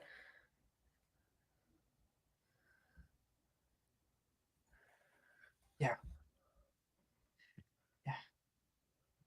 What do we still need again? Just about everything. Let me send you one more here. I got it. The bone of an elder hag, sprig of deathroot, venom of a rune spore, a bough of living niffler's fancy, colossal squid pseudomorph. I thought they only made them giant. And the petals of a wild sylvester stoneflower.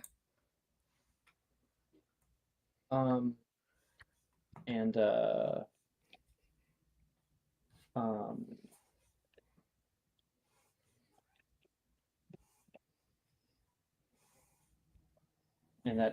one as well. I'm adding to the list. Oh god. Arch mycelium culture. Yeah. You can hear the from Brooke.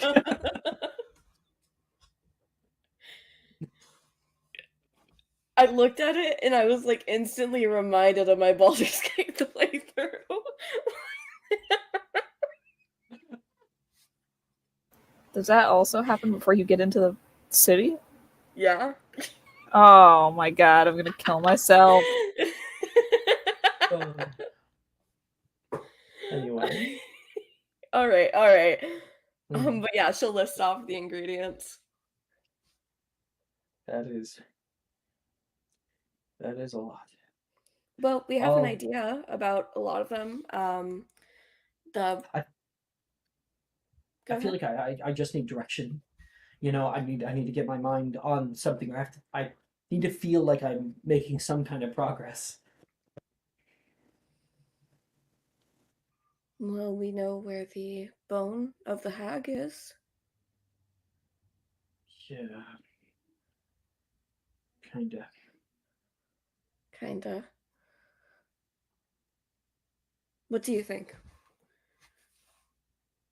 I think the restricted section visit might be well overdue.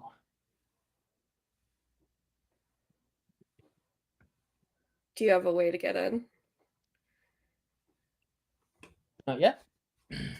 She'll have one by the end of the weekend. No potions of invisibility up your sleeve yet?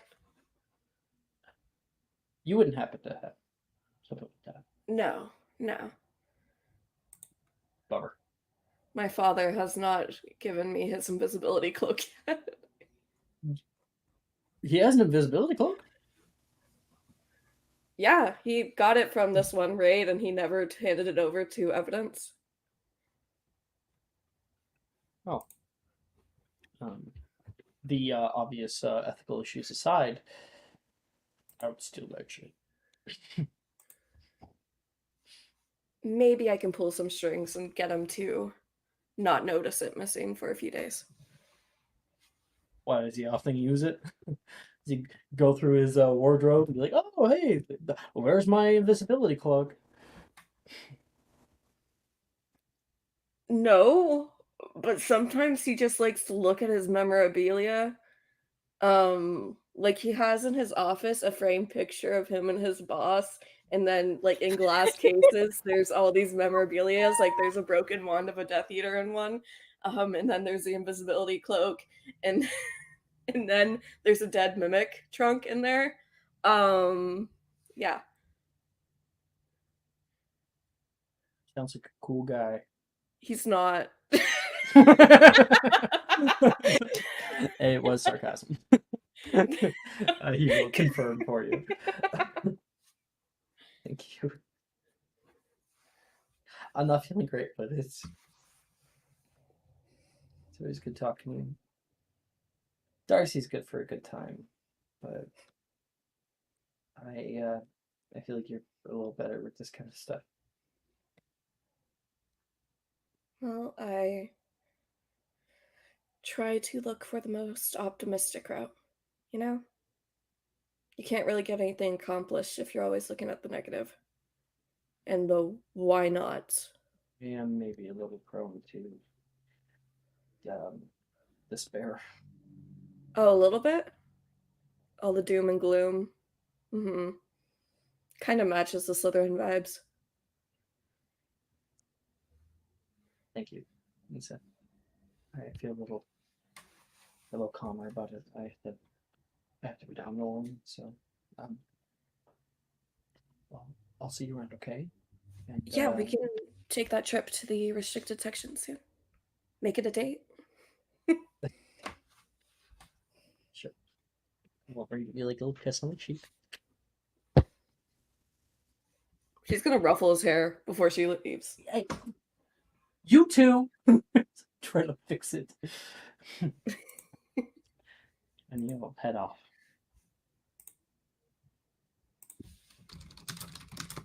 I All love right. Zach so much. Oh, it's not 10 minutes. All right. One moment.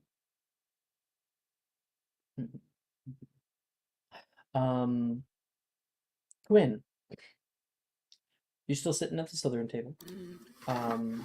And there's somebody who is coming over. She's kind of like leaning left and right and left and right and saunters her way over toward the Slytherin table. Good day, Slytherins. They are all gone. She's just looking around, and Levi's like, "Oh yeah, they I don't know, are having some kind of secret meeting." I'm Not pretty like sure I'm they're all aware, making though. out. That would actually make a lot more sense. Yeah. Wonder how Spencer would feel about that. I have no would idea how I Spencer feels about feel about anything. what? Oh, he's still here. Levi looks around. Nothing, Spencer. That was not nothing. He was What is- wondering what you would think about if Gemma and everyone were all actually secretly making out somewhere else. What your thoughts would be on that? Good for them. That's great. Ren will I lean agree. into Levi and be like, "Wait, why exactly would Spencer be at all interested in that?" Oh, him and Taylor are like, seriously? She like looks toward him and then toward you. Am I hearing this? Make a perception check. Thank you. I'll make a stealth check for Ren. Okay. I'm gonna look at Ren and go, absolutely. That's exactly what's happening here.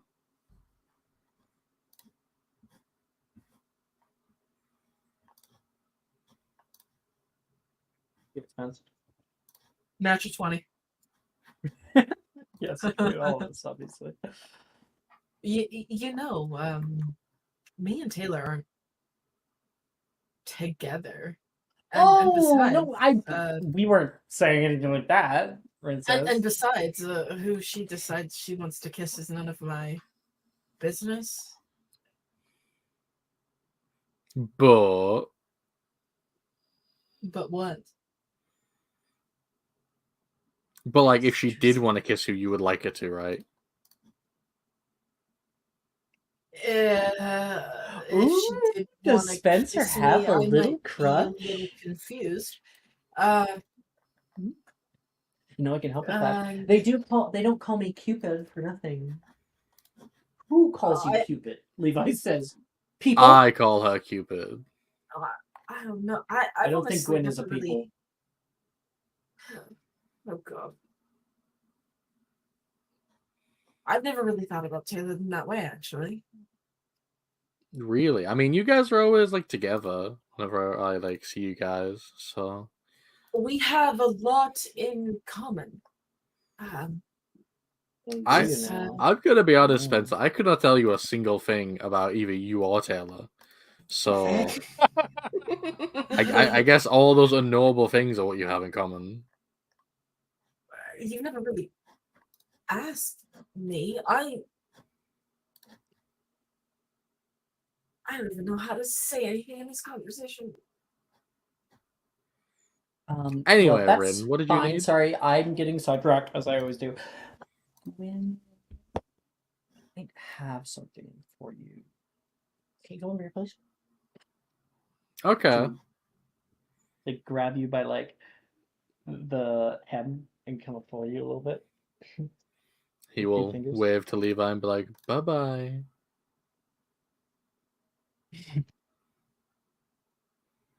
Alright. Okay.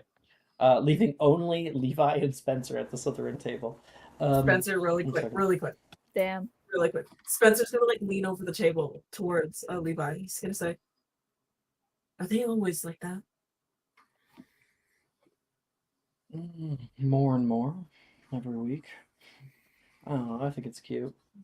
Ren really likes him. Oh God, that's all I do. Thank you. It always feels like there's all these things going on. You know, they have romances. I had never even been interested in anybody before, actually. You ever considered that you might be ace? I don't think so. Maybe a little. I don't know. A little. That's fine. I'm just being nosy. Sorry. Guess that's the Slytherin in me. I don't mind. It's fine. Cutting over toward Gwyn. Rin pulls you over. Hey, I have a little something, and I was hoping that you might be willing to go with me. You know, it's happening next week, but It's not the group tournament, right? no. We have like a day or so after the group tournament. So once Will and I get back, I was thinking we could go on a little date together. Yeah.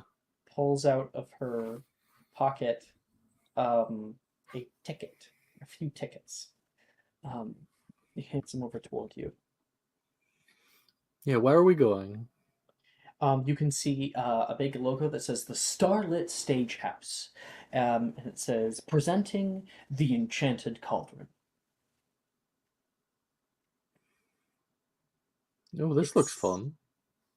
It's a little play.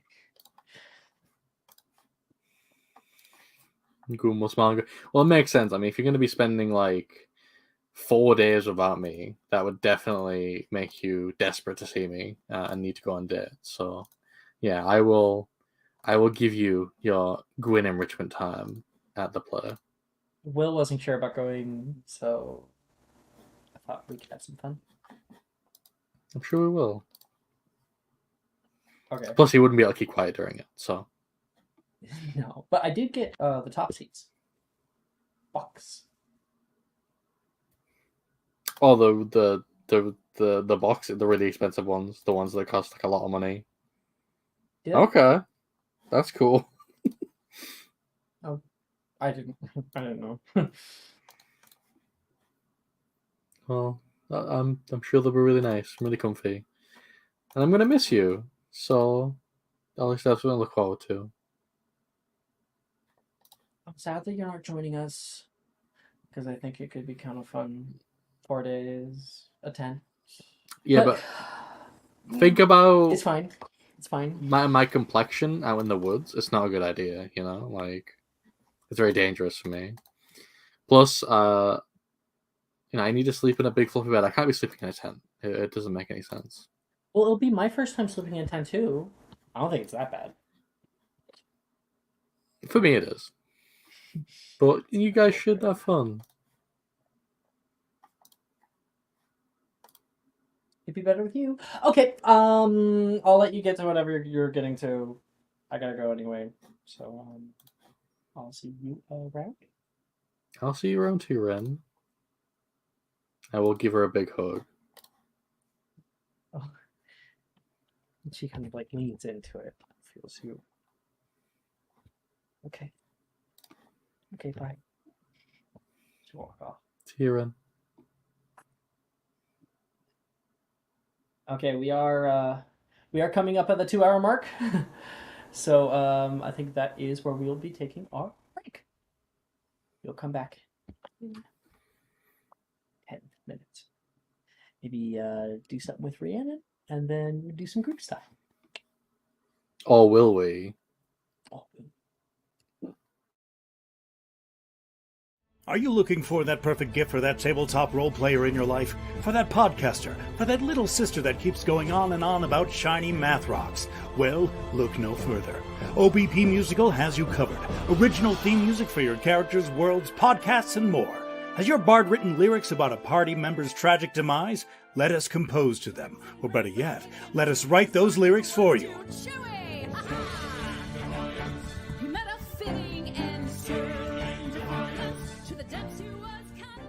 But the goodness, no, greatness, doesn't stop there. How would you like a cast member of Les Miserables, Disney, or Come From Away to sing your pieces? Oh, you bet you would. Fully orchestrated cinematic pieces. Pieces like this. Who'd rise to meet the call, who'd fiercely face the danger, be a hero to them all. For the hordes of people We have 8 vocalists, 7 composers, 2 lyricists, and an admin team ready to take your request. For as low as $60, you can get your own musical theme. OBP Musical, making fantasy a reality.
Hello, everybody.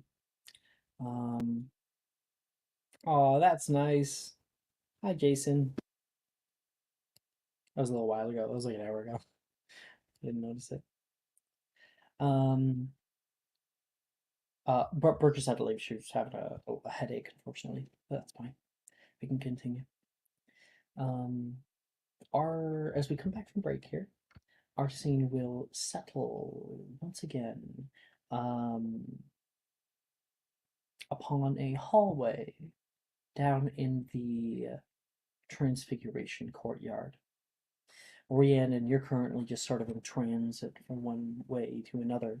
And as you're walking, what is your passive perception?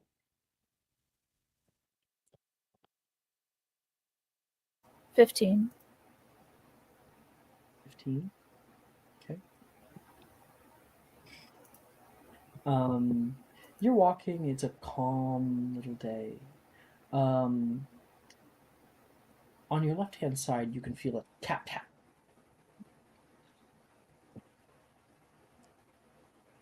You go to turn, and when you turn around, there is nobody there.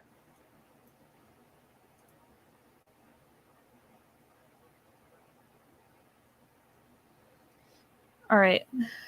Whoever's fucking around has about, I'll be generous and say 10 seconds before I just start incendio things and seeing what burns.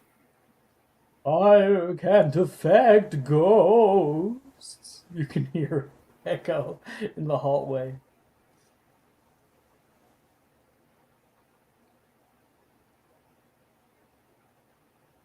Can ghosts even turn invisible?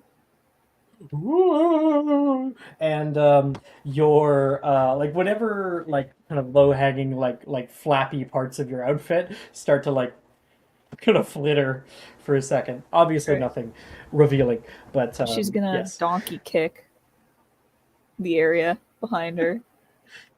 Yeah. And you go for like a heavy kick, and when you do so, make me a strength attack at disadvantage. Damn. What? Her strength is shit, isn't it? Or dex. I'll allow dex. Yeah, it anyway. is. So it's just plus dex. There's no like proficiency. No, added no, to you that. do add proficiency. Oh, okay.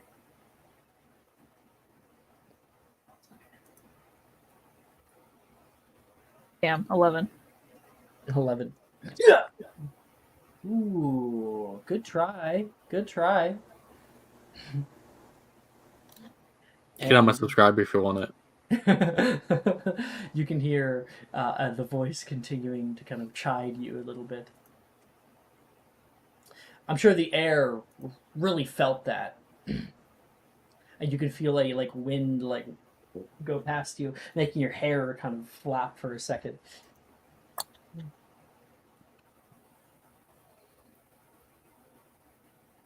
Are you gonna try again with that little I'm gonna try with the again. subscriber advantage? 23. 23. You can hear the voice coming from a certain direction, and then you grab like a nearby like pebble and just huck it over your shoulder, and it ow, and you can see the effect begin to fade from Mr. Wilfred, who is actually just in one of the corners of like an inlet in the hallway, and you see a white sheet with two holes cut in it. I mean, it never could have affected me. Whoa! And you'll like flitter across the hallway. What is even the point of the white sheet if you were going to be invisible anyway? No one even sees the joke. It's funny to me, he says, with Funny the or white sheet still on levitated? him. He'll grab it and like put it over his head. It's actually really roomy in here. You want to see? Yeah, sure, why not? He'll come over and the two of you guys are underneath the sheet, standing in the middle of the hallway. If anybody sees you, it's like ridiculous. And the two of you are right close to each other. Yeah. It's very cuddly. Hi. Are Hey. you? I've just been really busy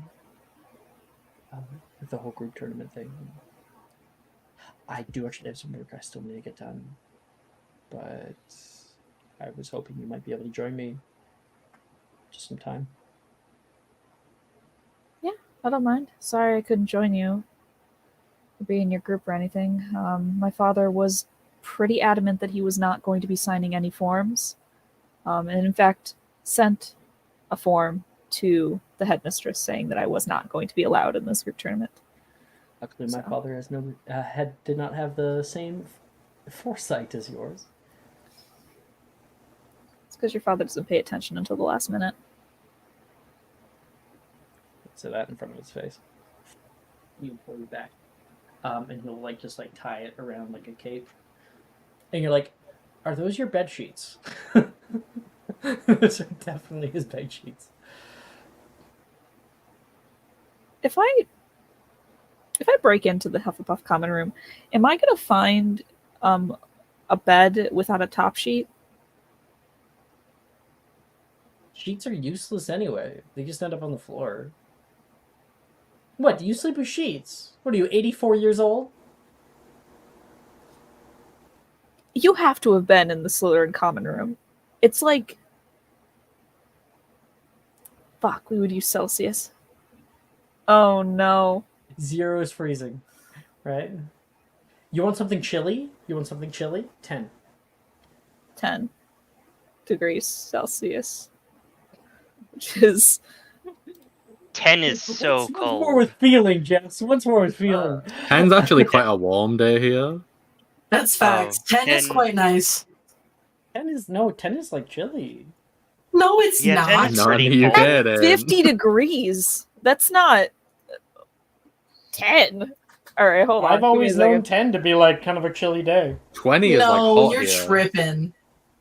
Yeah, 20 like, is hot, so you want somewhere in between 10 and 20. It can be it can get down to -1 during the I mean, winter. I've had a at night. -3 day. Yeah. Yeah. Okay. Room temperature is 20. So half of room temperature? Yeah, but it's Britain. We run cold here. That's also 5 degrees. like a There we decent go. spring day. It can get down to coming back. It can get down to -1 down there. You're Like on shitting me. Yeah, it's winter at night. We're by a fucking lake. I live in the dungeons too, and pretty warm actually. It's because the Hufflepuff common room is made of condensed sunlight and baby's laughter. It's the sunlight that we all find in our hearts. Truly. Yeah.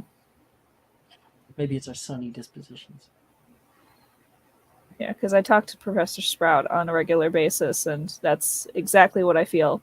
Her sunny disposition and, warm regard. I hear she's retiring this year. Huh. That it? She's finally calling it? Yeah, I think she that sunny disposition died. I don't know how long ago. Yeah, that's fair. Come on. I have a little surprise. Just a little one. Sort of. What kind of surprise? Are we breaking and entering? Something cool. Something I've been working on, hopefully, to get ready for the group tournament, so I have to kind of finish mine. But I might have time to work on something for you. But only if you come with me. Could this get us in trouble? Sorry, not today. I guess I could come with you. Whatever. Okay, sorry for not putting you in harm's way or, getting rid of Slytherin house points as much as I'd like to. It's just not as fun if we don't, break something. we cut to down in the like the dungeons in the northern dungeons where you guys are just like turning a corner. He said, that he directed you to where you're going, and so you're just walking there, and he kind of trails behind you, and then you can hear a shattering noise. And you can see a nearby vase that was like in like an inlet of the wall is now in shards on the floor. Better? Mission accomplished. It's like I said that like 10 minutes ago, dude. um, we find ourselves.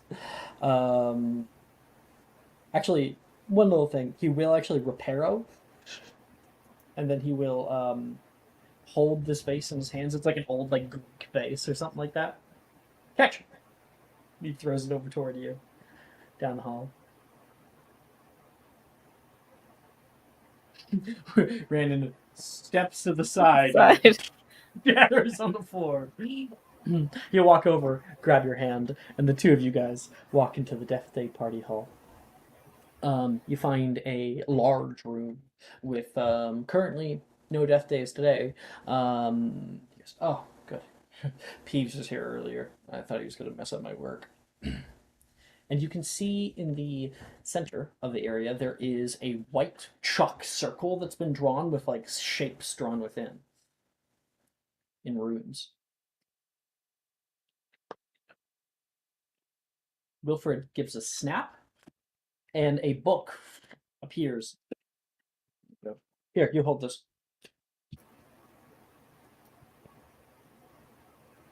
Have we graduated finally? Like she's like a little tear comes out of her eye. Are we doing ritualistic sacrifice? Have we finally made it? As much as I'm sure that would make you so happy, no. Ugh. He'll get down on his knees and grab some more chalk, and he's working on something. The room, top left, is it a theta or an upsilon? Upsilon. It's the loopy one, right?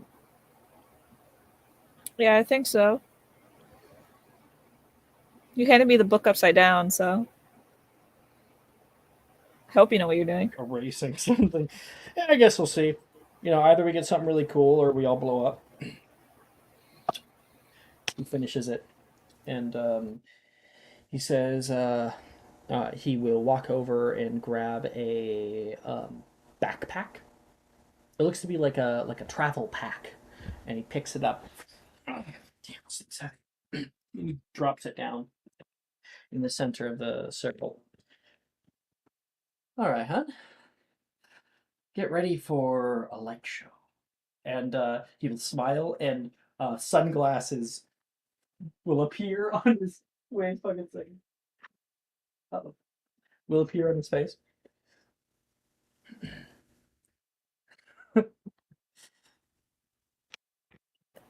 I hate those glasses. And Why do you have widower ass sunglasses?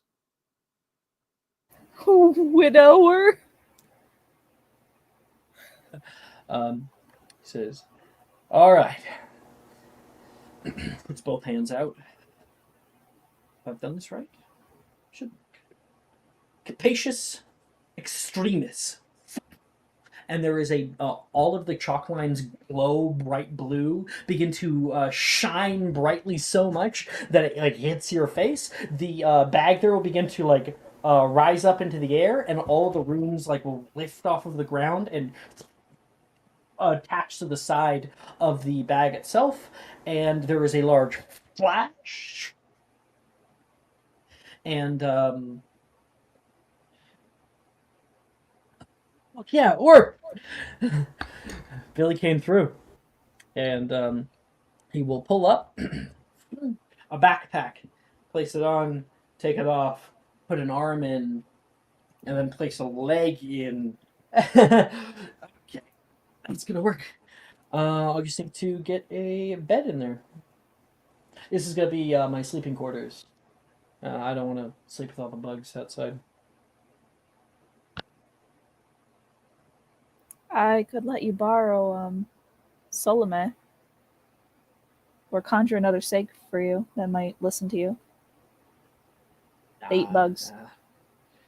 Well, you know, maybe I wonder if I conjure Solomon and then I put like a note in his mouth and somehow don't get bit, and then I send him back. Will you get the note?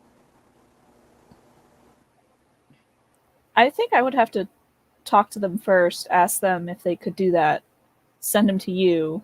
You put the note in the mouth, and then they'll send back like a really. No, they're probably as fast as a Nowl on land. Owls are pretty slow, so. And he'll come over and say, "Now that we have it, do you have anything that you'd like me to, you know, I can do it one more time." Anything that you want, capacious extremist. Yeah. I can get up to. I've been like working on it. I can get up to kind of like small cargo crate. It's useful for when you want to hold all your fireworks in there.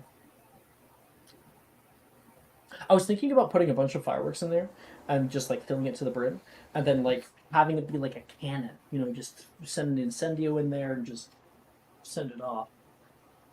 This is a working idea. I have a handbag that might work. Yeah. Yeah, and she like kind of reaches towards her side and like pulls out like it's like a purse almost. She's like, "Oh, give me a second." She like walks away and she dumps it out, and it's like a whole bunch of pens and then like different notes and some like receipts and makeup and like snakeskin, some old potions, and then hands it back to him. Was it capacious extremist already? You have a shit ton in this thing. It is called knowing how to maximize space. Well, if I ever have to move, I'll be calling you. And he will place the bag down. And once again, cast out capacious extremis. And it seems to work. And when all is said and done, the bag is like smoking. He's like, ooh, ooh. It's okay. We're good. I hope it didn't ruin the leather. He walks over toward you until he's very close and will hand it into your hand. I hope you like it. I know we're not going to be seeing each other for, a while. And I've been kind of distant lately, so take this as my apology. You're gonna do great. You'll be fine. And you better win, by the way. Like I'd get rid of a chance to prove my dad wrong. I'll do it for both of us.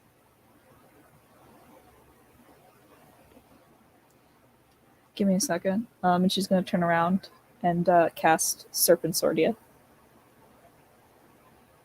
Snake appears. It is like a grass snake, which I think might exist in Scotland, probably, maybe. Okay. They do. They do. They do.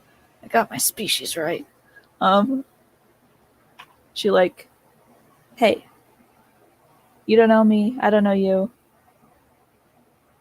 Sorry to pull you out of shit, but I'm gonna give you to my friend here. He'll take good care of you. He's about to take you into a place with a lot of food. Just do what he says. Thank you. It was kind of crude for me. I don't use that language, but also I do enjoy another friend. Pocket snake. Just be kind. Respectful. As long as he doesn't bite me, I won't bite him. I think grass snakes are like mildly venomous, so maybe don't get bitten at all, but you'll walk it off. I'm sure Juniper has the ability to make potions. He doesn't even know. All right, well, I'll miss you. she just hugs him.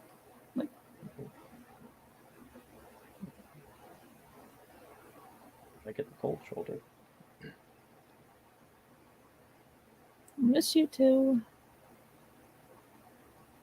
He'll hold you there for a little bit, and then take you by the chin, and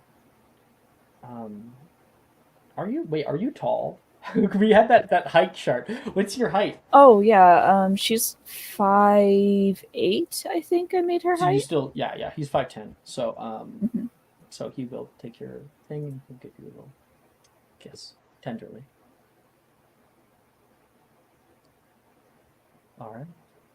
Let's you too. You get to gain a capacious extremist back. Congratulations. Might help the party carry shit.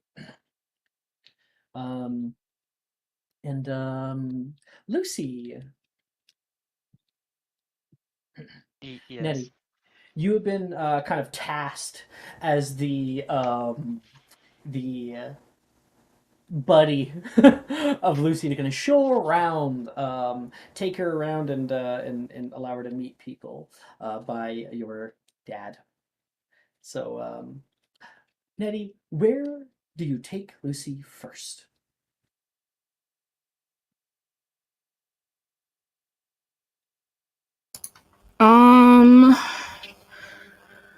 Where would we go first? Hold on, I gotta look at a map. Give me a second. Yeah. Give you a second. Let's not go somewhere boring. Um, probably it would start with near like the greenhouses because that's where Nettie likes to hang out. Near the greenhouses. All right. So, Lucy, you find yourselves in the wide open greenhouse area. Lush interiors can be seen past the frosted glass. It's frosted with condensation from inside. You can see little windows are open at the top, and like vines come out covering the windows, and flower beds are set along its side. There's little trails that snake through the individual greenhouses, and Nettie has been showing you around. Go ahead. So lots of people, I mean, we have our plants for class and stuff, but we also have clubs and things. And horticulture club actually is able to use one of the other greenhouses to plant stuff too. This is all interesting. There's like greenery background from, but not this green. It's different. Yeah. You guys have a arboreum out in Owagadao that has like big trees, trees from all over the continent.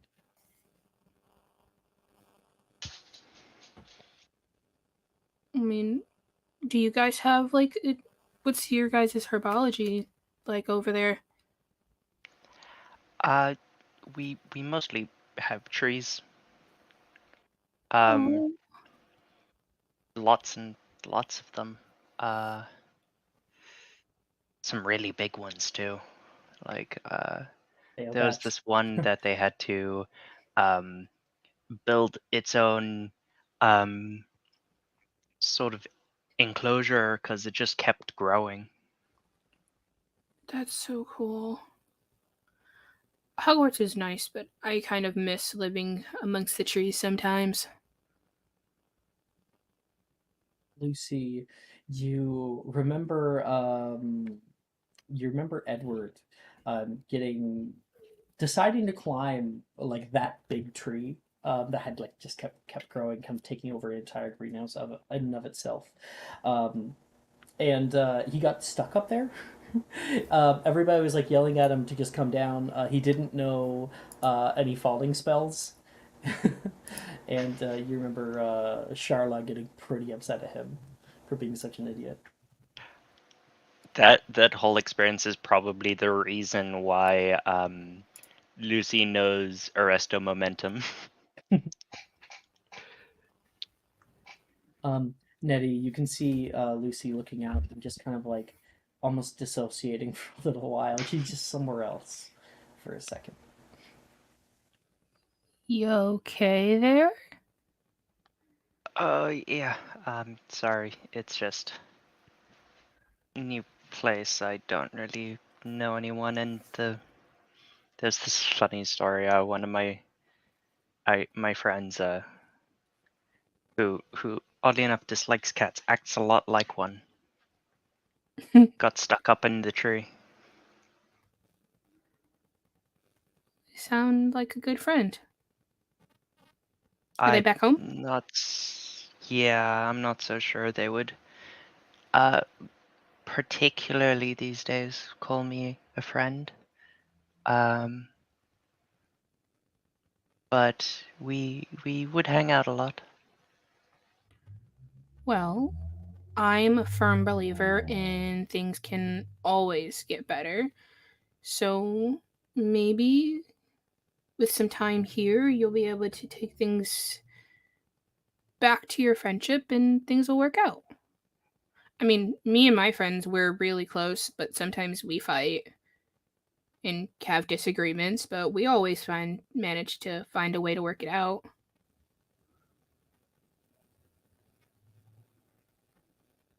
My other friend and had sort of convinced me to brew this potion that pulled a really mean prank on him. So Oh, things were a bit tense around when I left. yeah. Pranks can be tricky. Wilfred's always pulling something, and sometimes people laugh, and then sometimes people get really mad and chase him. It just depends. Rhiannon's just as bad, if not worse, actually. Yeah, I'm not generally one for pranks, but my best friend really enjoyed them. I'd always, one way or another, get stuck in them. Careful. There's eyes and ears everywhere. You can hear a certain girl speak up. This is Ernesia comes out of the woodwork just off the left-hand side. You can see her like lean into the doorway of one of the greenhouses toward you, Nettie. And let's quickly just grab her, just to quickly remind ourselves. Most of all, there it is. Ernesia. Sorry, Hey, was that Ernie. for long enough? There you go. What are you guys doing out here? I'm giving a tour to Lucy at the castle, and so I decided to go with one of my favorite places. This is one of your favorites.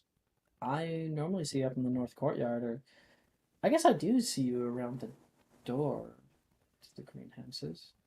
I never see you out here. Mostly see Juniper wrestling with that venomous tentacula of hers. I like plants. I just try to keep it low key, I guess. And nearby, a little flower is beginning to bloom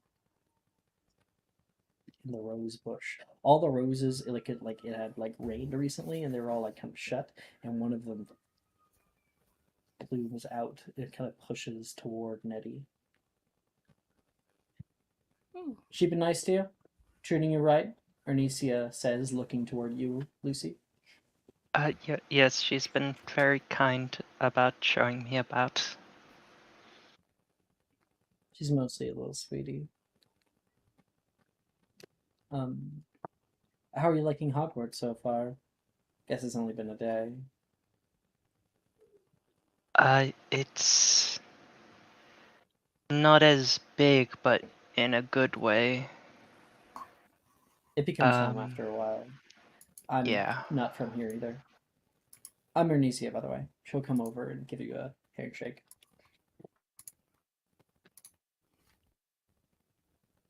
Lucy will shake her hand. I haven't heard a whole lot about Awakadao, but if people like you come from there, I don't think it's that bad. I'm from Canada, personally. Almost went to White Star Academy there.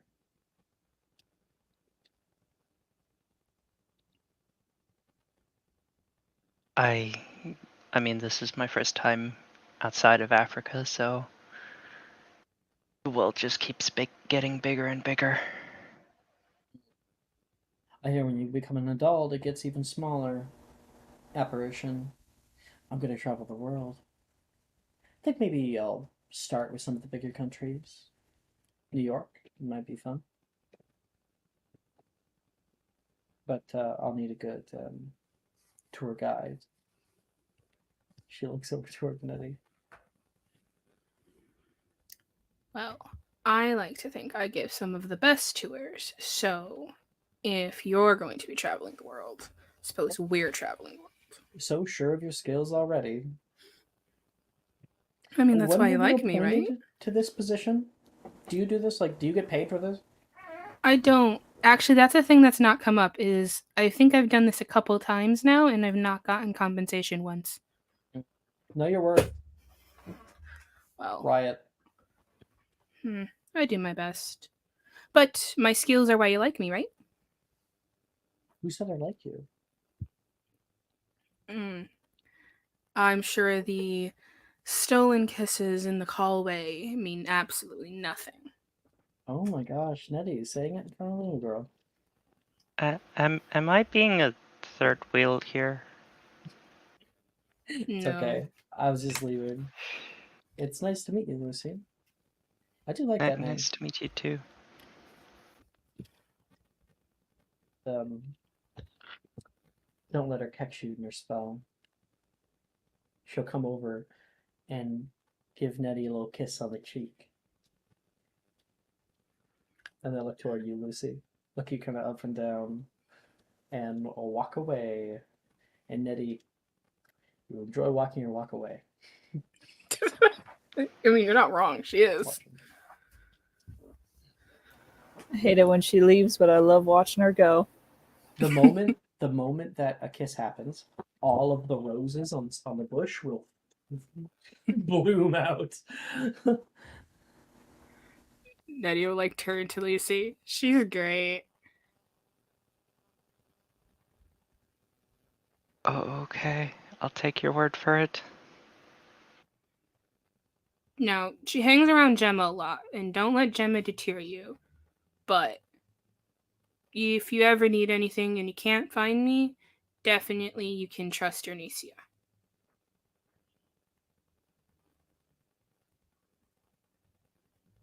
Okay. Do you have any interest in things? I can probably steer us in a direction towards something like that. I do quite like brewing potions. And because it's been a simpler thing than getting used to a wand. You like potions? Yeah.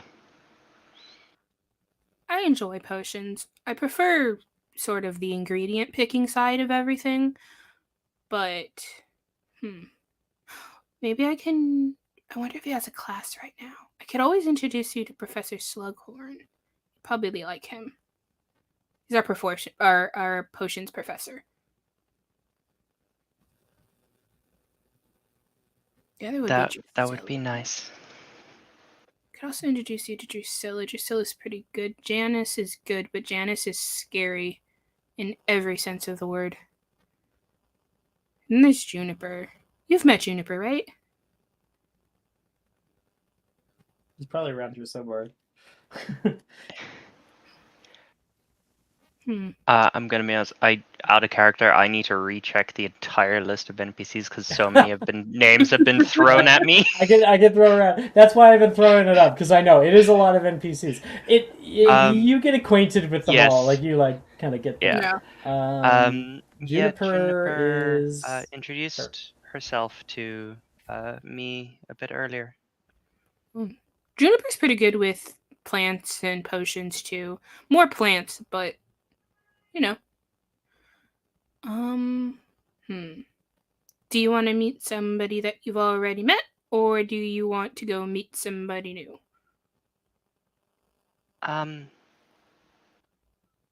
Perhaps someone new. I don't really know. I tended to keep to myself at Wagado. That's okay. How about we go meet Professor Slughorn then? Cool. Well, we cut down where you take Lucy through Hogwarts. Let's show Robin our map and go over it a little bit. It's even easier now that I have a different kind. Because I have a simplified one. So if I open this in browser, and then I also open up the simplified Hogwarts map in browser. Okay. Stop screen. Yeah. Present. This is our Hogwarts map. It is extremely detailed, and we have all 7 floors, including the dungeons.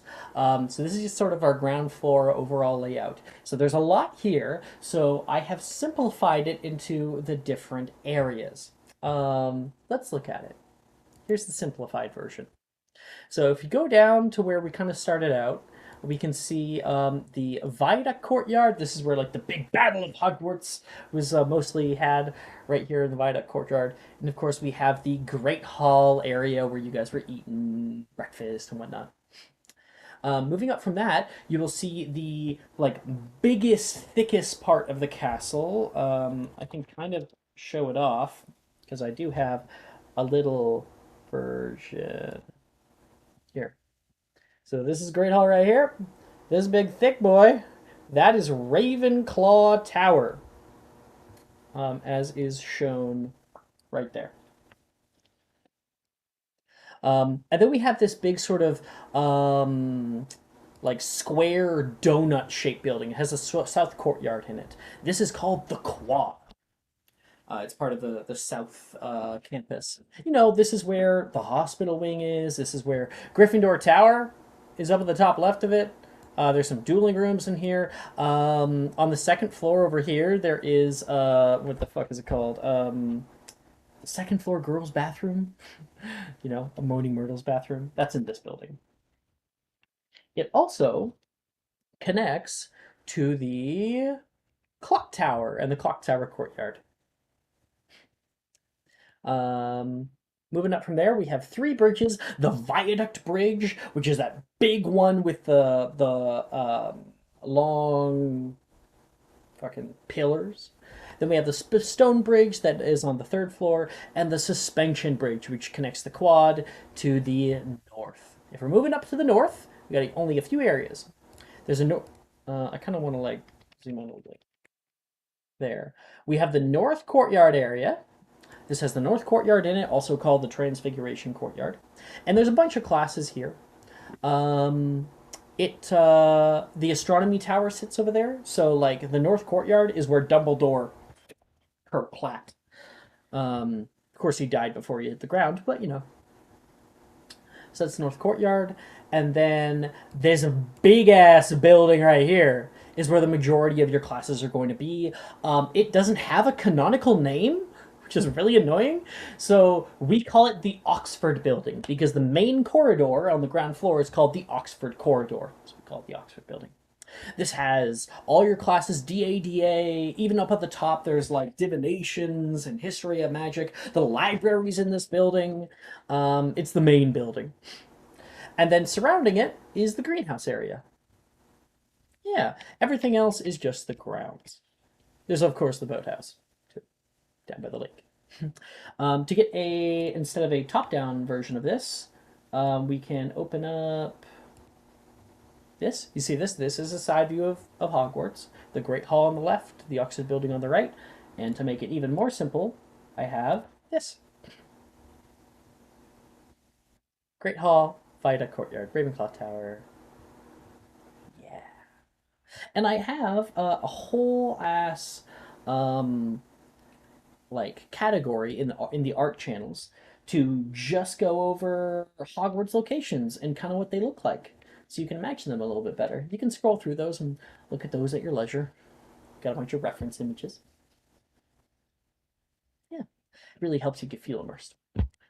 So, we have been moving down into the Hogwarts dungeons. Let me pull up the dungeons. We don't have to go over it, but I'll just pull it up. Pirates map. Dungeons, open a browser. Wrong browser. Here we are. This is the Hogwarts dungeons. There is kind of the southern dungeons that no one really goes in unless you're going to the kitchens or Hufflepuff common room. And then there's the northern dungeons. In the middle, there's the Slytherin common room down here. You guys probably would have exited into the into the Oxford Building, gone down a spiral staircase into the dungeons, headed up to a T intersection, went off to the right where there's the potions classroom over here. Currently, you guys walking into the dungeons can hear the bubbling of some kind of liquid from within. There's a bit of heat that gathers in this room, and plenty of ventilation. There's little circular desks currently with nobody in them, but you can hear a conversation being had right now. I'm sorry, Galatea. Going through charm effects can be quite difficult. Their potions have somewhat little use depending on what they are. Love potion is something that can totally be counteracted, but if it is a spell, not so much. Are you worried somebody might be being taken advantage of? Perhaps, but I'm still doing a bit of research. Quite fine. If it is a poison or acting bad, I might recommend a bezoar. I've had it used to great effect in many different ways. It must be ingested or imbibed. Yes, all right. Thank you, Professor. Not to worry. Oh, seems we have another visitor. So busy today. Miss Duloc, how do you do? It's actually Dildro Blythe now. Thank you. Really? I hadn't heard. Congratulations. Thank you. Hi, Callie. Hi, Nettie. Congratulations. Thank you. Thank you. I just came down here to introduce my new friend Lucy. You'll see Lucy just like basically hiding behind Nettie. You must be a new student, all the way from Arkadown. Do you know, I actually went there this summer.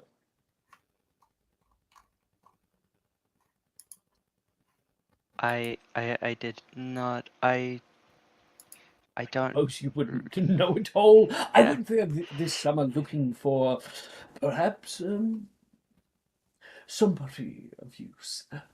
Met a man by the name of Ian Soyan Kwase. He was a right good chap. He was Grand Potion Master, even though he wasn't very good with hands. I guess we all get by a bit. I am Professor Slughorn. I'm sure that Miss Nettie has already spoken quite a bit about me. Yes, she said you were the potions teacher. Will you be taking my class this upcoming semester? Probably. Good. Good. I think that a good understanding of potions is a baseline for anybody's life. Have somebody fall ill in the family, might be able to help them right there. No trips old to St. Mungo's. I tend to find what magic can't heal, potions often can. Smart girl. I liked this one. Well, if you ever need any help, you can always get a appointment with me. I do like my free time, but I give it openly. Of course, I'm the head of Slytherin House, so I'm very sorry that you haven't ended up with under my jurisdiction. You'll be with Professor Sprout. Probably after that, Professor Bruce. Yeah, you might not have met her yet, but I'm sure you will. Sure you will. The weekend is sort of an odd time. Right now, I'm just working on a interesting little brew. It's been giving me quite a bit of pause lately. Something for my my 5th years. Back at Wagada, I tended to enjoy potion making. It was the most similar to what I had studied before, becoming a witch. So I found it more relaxing.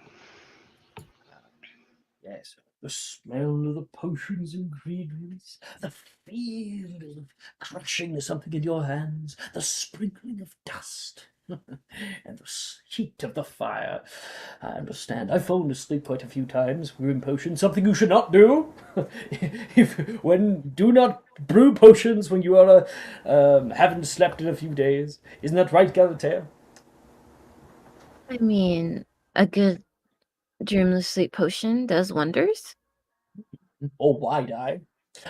I might recommend, if you need any catching up on your potions, you might ask Miss Wilt here. She does, of course, have a very, very good potions, a very, very good knack for potions. Oh, yeah. Whatever you need, just ask. Having a study buddy would be nice. I like have been told that I'm pretty good at that and less scary than Jenna's. She is a strong personality. She works hard. Do well to learn much from her. So first grade witch. Right, well, I have to finish this up, and it needs my constant attention, or I'm going to blow up this room. Wouldn't be the first time. It was good talking to you, Galatea. And good luck with your friend. Thanks, Professor. If I have any more questions, I'll be sure to make an appointment.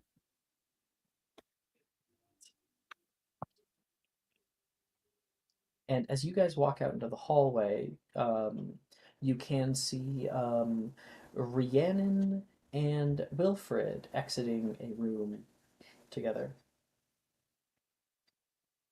Whoa. Look at the dynamic duo causing trouble again. Not today. Not today. I didn't blow anything up yet. Rhiannon, like, sidesteps the shattered remains of a vase in the hallway. Wilfred, like, Ventus will blow all of it away. Oh! Fancy seeing you all down here, and, new girl. Hi. Lucy? Yes. Hi, I'm Rhiannon. Nice to meet you. Nice to meet you too. Have been meeting a lot of people today. Mm-hmm. I guess there's a lot of people to get acquainted with.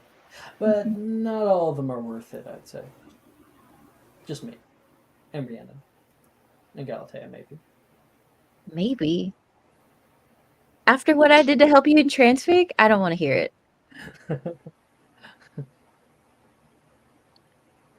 Helping you in Transfig was like pulling teeth. Oh, but if you see a boy with white hair, just super duper frizzly, not the one with nice hair, just the one with frizzly hair, just stay away. Don't listen to him. Quinn's a sweetheart. Sometimes. Most of the time, The vast majority of the time, he just appears out of nowhere, kind of standing right behind you. He is a prolific flirt, so. I've never appeared out of nowhere. Lucy He's just saying sort that of out like of slightly character, in jumps. character. In character, I've decided he's appeared out of nowhere to say I've never appeared out of nowhere. Lucy just sort of like jumps a bit out of shock. You in the alchemy classroom? I was laying in a sunbeam. In the dungeons? Yeah. Fair enough. I There wouldn't be are lots surprised. of holes in this damn school. That's the first thing you should learn about it. Oh, do not remind me of second year. Oof. Oh, hey, Rhiannon. Yes. I have a favor to ask of you later. It's not a big deal right now. Is this like a favor or body bag type of favor? Because I'm up for Sure. both. And Probably. That is my cue. It's the first Okay, one, but it might change to the second one depending on how things go. I'm in.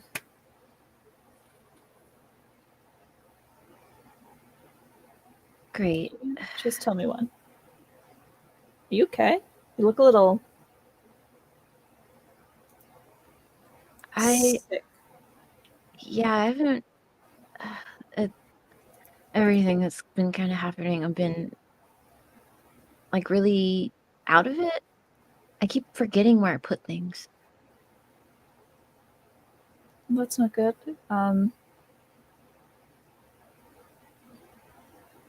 We should go talk later when if you have time. Yeah, for sure. Sorry to scare you. New He's girl. always like that. Don't worry about it. Do you want me to kill him? No, I very much still would like him to be alive. Are you sure? So you want me to maim him? And Gwyn Just- like puts his arms out like. Not the face. There might be a spell Okay. where we can rearrange some stuff. Shouldn't kill him. It'll make living difficult. We'll get there when we get there. Okay. All right.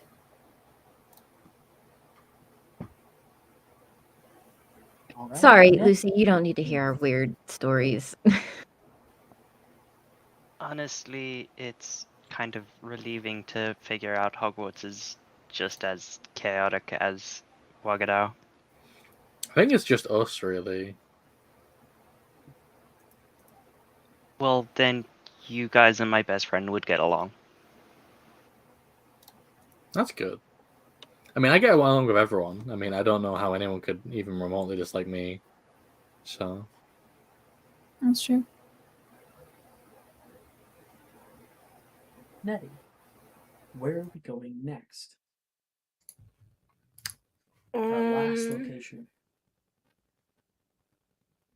Probably. God. I was not thinking that far ahead. We've seen we've seen the greenhouse area in Lake Mingo Ground. We've seen the dungeon area. Briefly went through the Oxford building. We could do Oxford building. We could do the courtyard. It's a good one. We could do something special.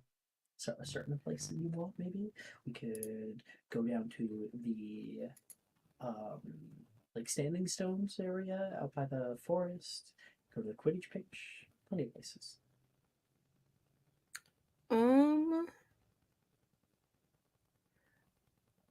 I think she's going to. Okay, I have an idea now. Do you like secret places, Lucy?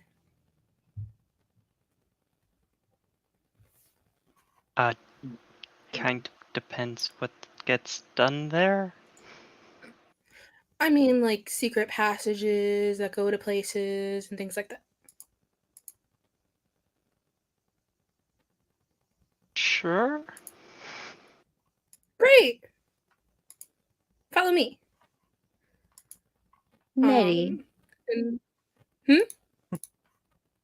one-eyed witch. no, I found a new one recently, actually. You've been holding out on us. I know lots of secret places.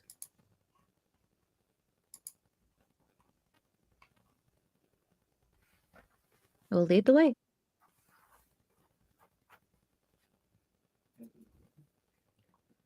Nettie is going to lead everyone to the, how do I pronounce this goddamn place? Vestibule of Mischief. All right.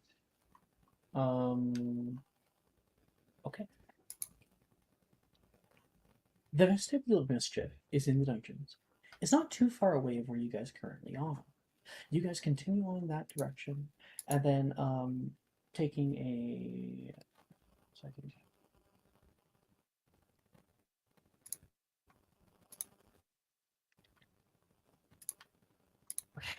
Taking a little right-hand turn, we enter in toward the Vestibule of Mischief.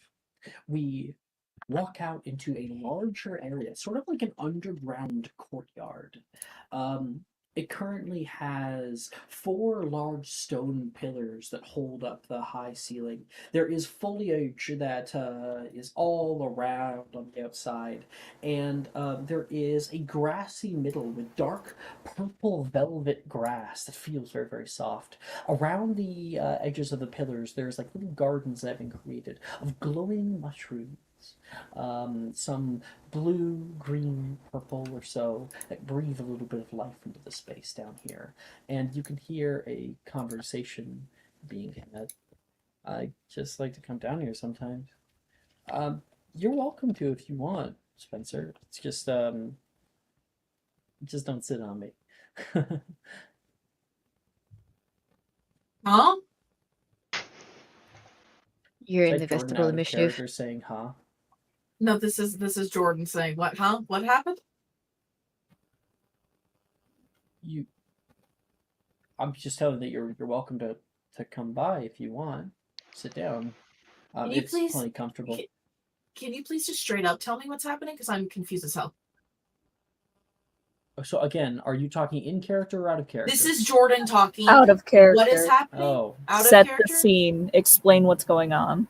well, I kind of have. We have walked into the vestibule of mischief where you are currently talking to Nolan, who is sitting Thank down, you. doing his stuff, and you just happen upon him, and he welcomed you to his little abode. What exactly are you doing down here? Comfortable place to spend a little bit of free time. It's quiet too. Not a whole lot of people come down here. I prefer the library. Tends to be quiet in there. You can kind of blend in. It's only quiet because Madame Pince doesn't let a single pin drop on the ground without screaming. I really don't mind her. She's nice if you put the books away where they're supposed to go. It's a little more troubling for me, but sure. And that's when you guys walk in.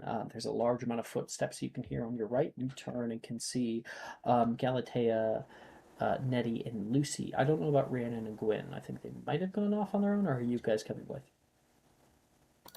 No, I'm stalking them now. Don't worry.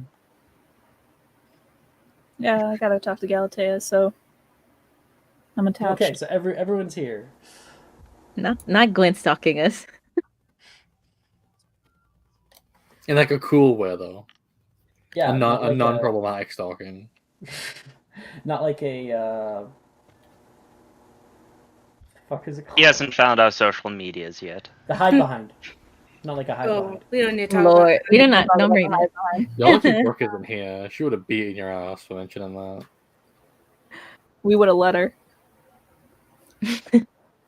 Hi, Spencer. Hi, Nolan. Hey, Nettie.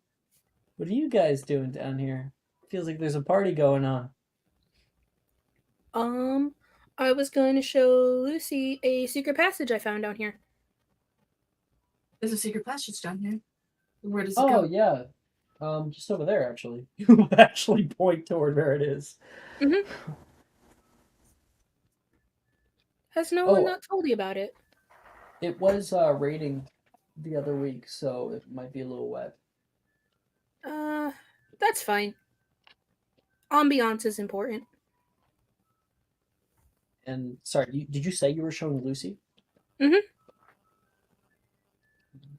You were briefly acquainted. Welcome to the Vestibule of Mischief. It's a good place to come when you want some alone time. Or I guess in this instance, want to find friends. Finding friends is important.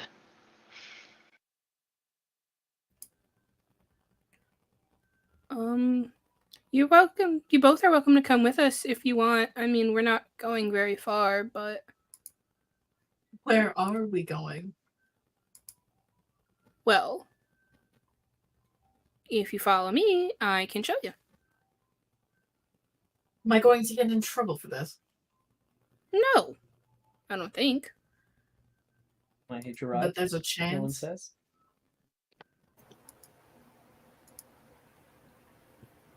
As long as you keep your mouth shut, no one should be getting into trouble. Rhiannon, I did not know you were here. Don't worry, Rhiannon. I can think of a few ways I can keep him busy. Okay, I'll take it. Hi, Nolan. I heard about the news. I'm sorry. Yeah. Do you feel alright, by the way? Yeah? Why? Just checking in. Did you give him a bug? Huh? Virus? No. I don't. No, I've been feeling just fine lately. Why is there a bug going around? Not exactly. You haven't felt like overly emotional at all?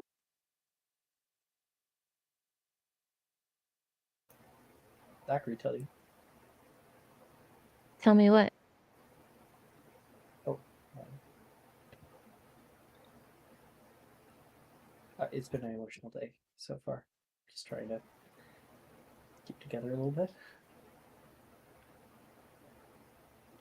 Sweetie, why didn't you come find me? So, like, go stand next to him. I thought it'd be better not to burden people with it. You guys have fun. I'll just stick behind. I'll be quiet. Don't worry, Rhiannon. Plus, I have to look out for my my fellow Hufflepuff, right? Who looks over toward, well, turns his body to over toward Lucy.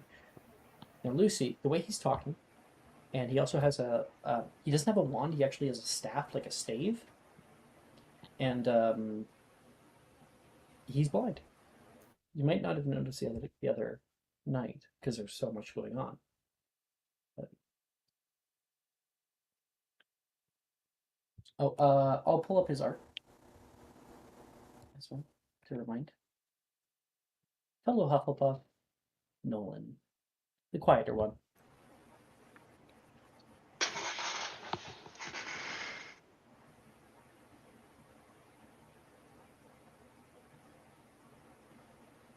Lead the way, he says.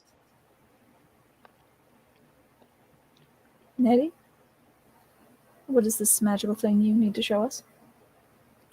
I mean, it's not that magical. It's just kind of cool and interesting to me. But yeah. And she'll I like believe it has a walk over lengthening charm to. on it. Oh, it's fine. And she will walk over to a crack in the wall.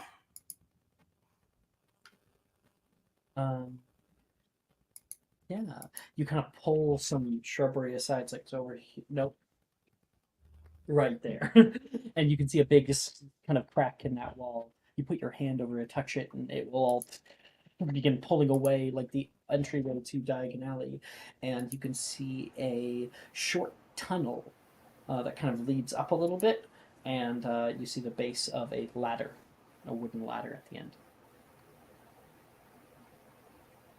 Huh.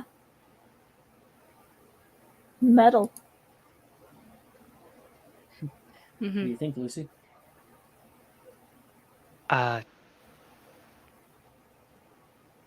Seems like a secret passageway. My friend Charla back at Wagadow had a knack for finding them, so I've seen my fair share.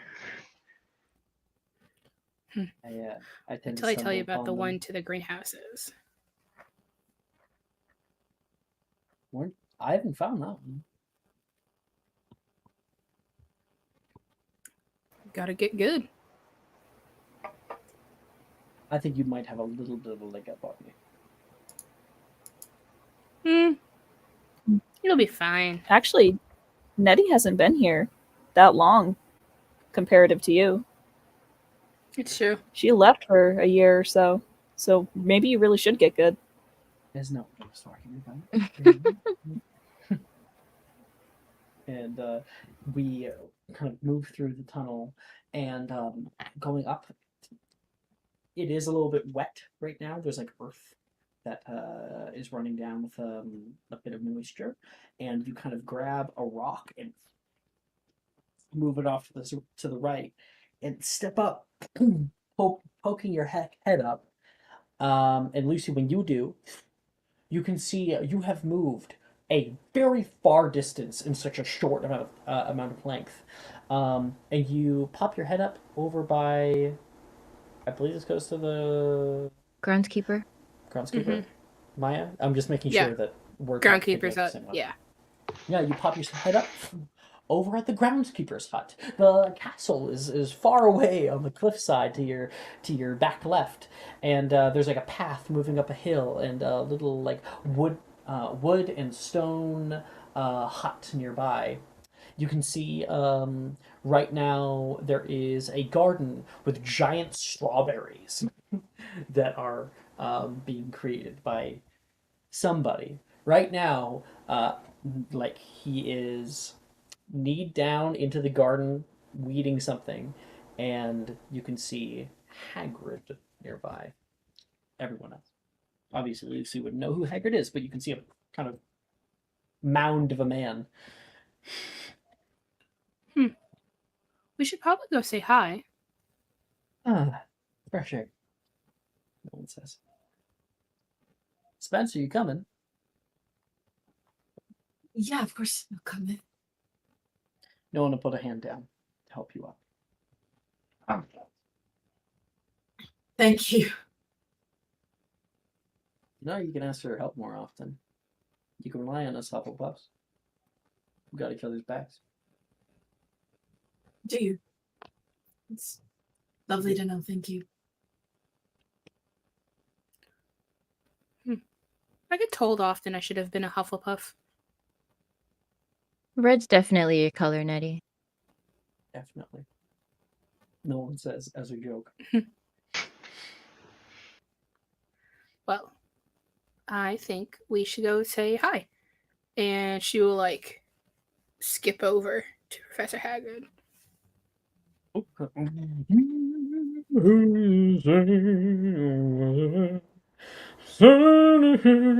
Hi, Professor.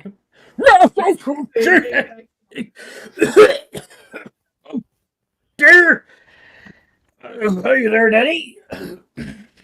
He turns around. You scared me like that. I didn't hear you come down the hill. I can be pretty quiet when I need to be. What you working on? I'm just doing a little bit of manual labor. Been trying to. Well, I'm trying to figure out the word. The word is. Alright. I'm just trying to pollinate these buds here. You make them large enough, you can open them up and just stick all the pollen down in there. Get a bag, wrap it around it, give it enough nutrients, it makes something like this. And he shows you, like a big strawberry that he has right now. It's smaller in his hands. And he like stands up out of the dirt. And Lucy, you're there for a little bit. And you see, boom, boom, boom. Like he is like,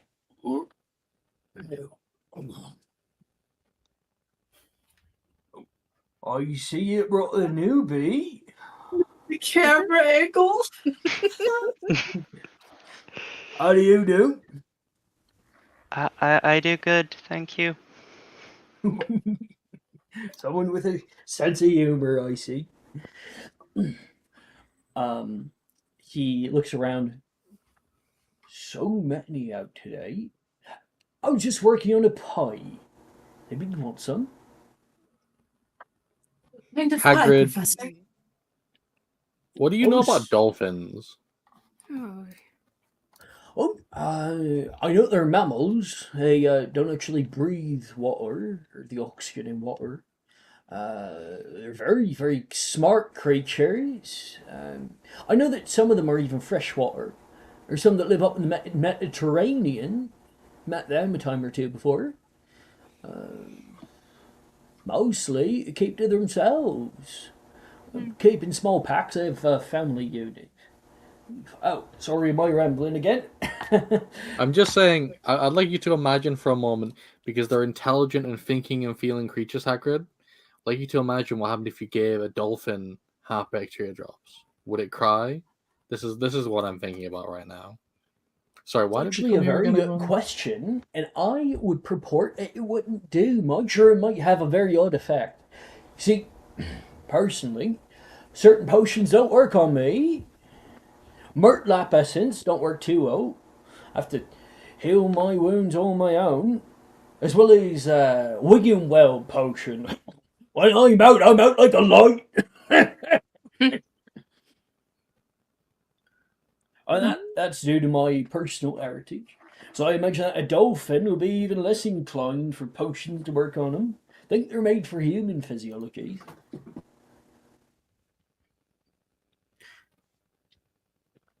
Professor, You'll want to... Yeah? Professor, how many slices of pie do you have? Well, I was thinking about selling them down at the market or Hogsmeade this coming weekend. So I have about baker's dozen of them. I did burn about 3 of them, but they're still good on the inside. I would love to come in for a slice. Come on in, he says. You walk past a area of like woodworking tools and things like that. His front door seems to have been handmade. Not well. He seems like he is trying his hand at woodworking, not that he's any good at it. There's just kind of tools like strewn along the area, and walking inside, you can see the stones on the interior have been stacked in a new way. Some of them are kind of like a blackened hue on the outside, and other ones are a little bit lighter. All the woodwork looks to be more bright, and there is a lot less probably moss growing on the side of it than you would expect, reminiscent of its repair. And Hagrid walks in, and you can smell like a very, very strong scent of strawberries. And right now there is a enchanted like fan that's going like and is fanning down the cooling pies that are on the outside. There are, of course, 3 of them that are blackened and charred. I have about 10 good ones. I was going to sell them for probably 3 galleons or so a piece, but if you'd like, I'll give them to you for one. I own special recipe. Actually, my father's. God rest his I soul. would be willing to pay for all 3. Certainly, certainly. And I'll get them all cut up for you. That's always the hardest part, is getting them in. I've been trying out blacksmithing lately. He goes into like the kitchen. I made my own pie knife. And he like pulls out like this kind of weirdly shaped, like triangular like pie scooper. Do you also have any pies that are so badly burnt that they're inedible? Like the burnt bits. I was gonna take these 3 home. I would love the most burnt pie you have for a 4th pie. You got it. And he will definitely get that ready for you. He'll cut it up for you. And he's going to like, like place them in like little boxes and stack them up and hand them over. That's amazing. Nearly my whole stock already purchased. This would be good for a few drinks or 2 over at the Hogshead. I should not have said that. Eddie's gonna take the super burnt pie, open it up, place it on the ground, and open up her bag. Oh, Lucy, you might want to take a step back. Lucy will All do right. so. Get into positions. I She'll, can't like- believe we're doing this. Gally like pulls Nolan out of the way so he can't see. Huh? He can't What's see. going on? What happens today? I'll give us a description.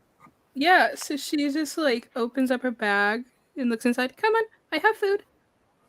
Come on. What comes out to greet us? Horror. In the form of a shaking dog. We have art of him. Hold on. I do actually. I gotta grab it. Does he still have the Yes. Lord have mercy. You didn't get it removed at all? No. Your dad's a transfiguration professor and you didn't get that thing removed? Look, we're not gonna judge. Oh, I'm sure Darius tried during the break. It's too far gone. I don't even want to look at it. Where are you putting it? Monday morning? Discussion. The discussion? Oh my gosh. Oh, I The dog hate like that. shaking. Comes out. I hate it. I hate it. It is shaking like it's constantly in a state of panic. The skin itself is leathery and is both bound to the bone and also hangs low. Somehow it's both. The ears are kind of mismatched with a little third eye that kind of pops out of the very top of the head. Some kind of mutation. It's got like these like little teeth at the front, sort of mostly just fangs in the front teeth, like 2 bottom teeth, and like a kind of snubbed nose, and wispy white hair coming out the top. It is probably the most ugly dog you have ever seen in your life.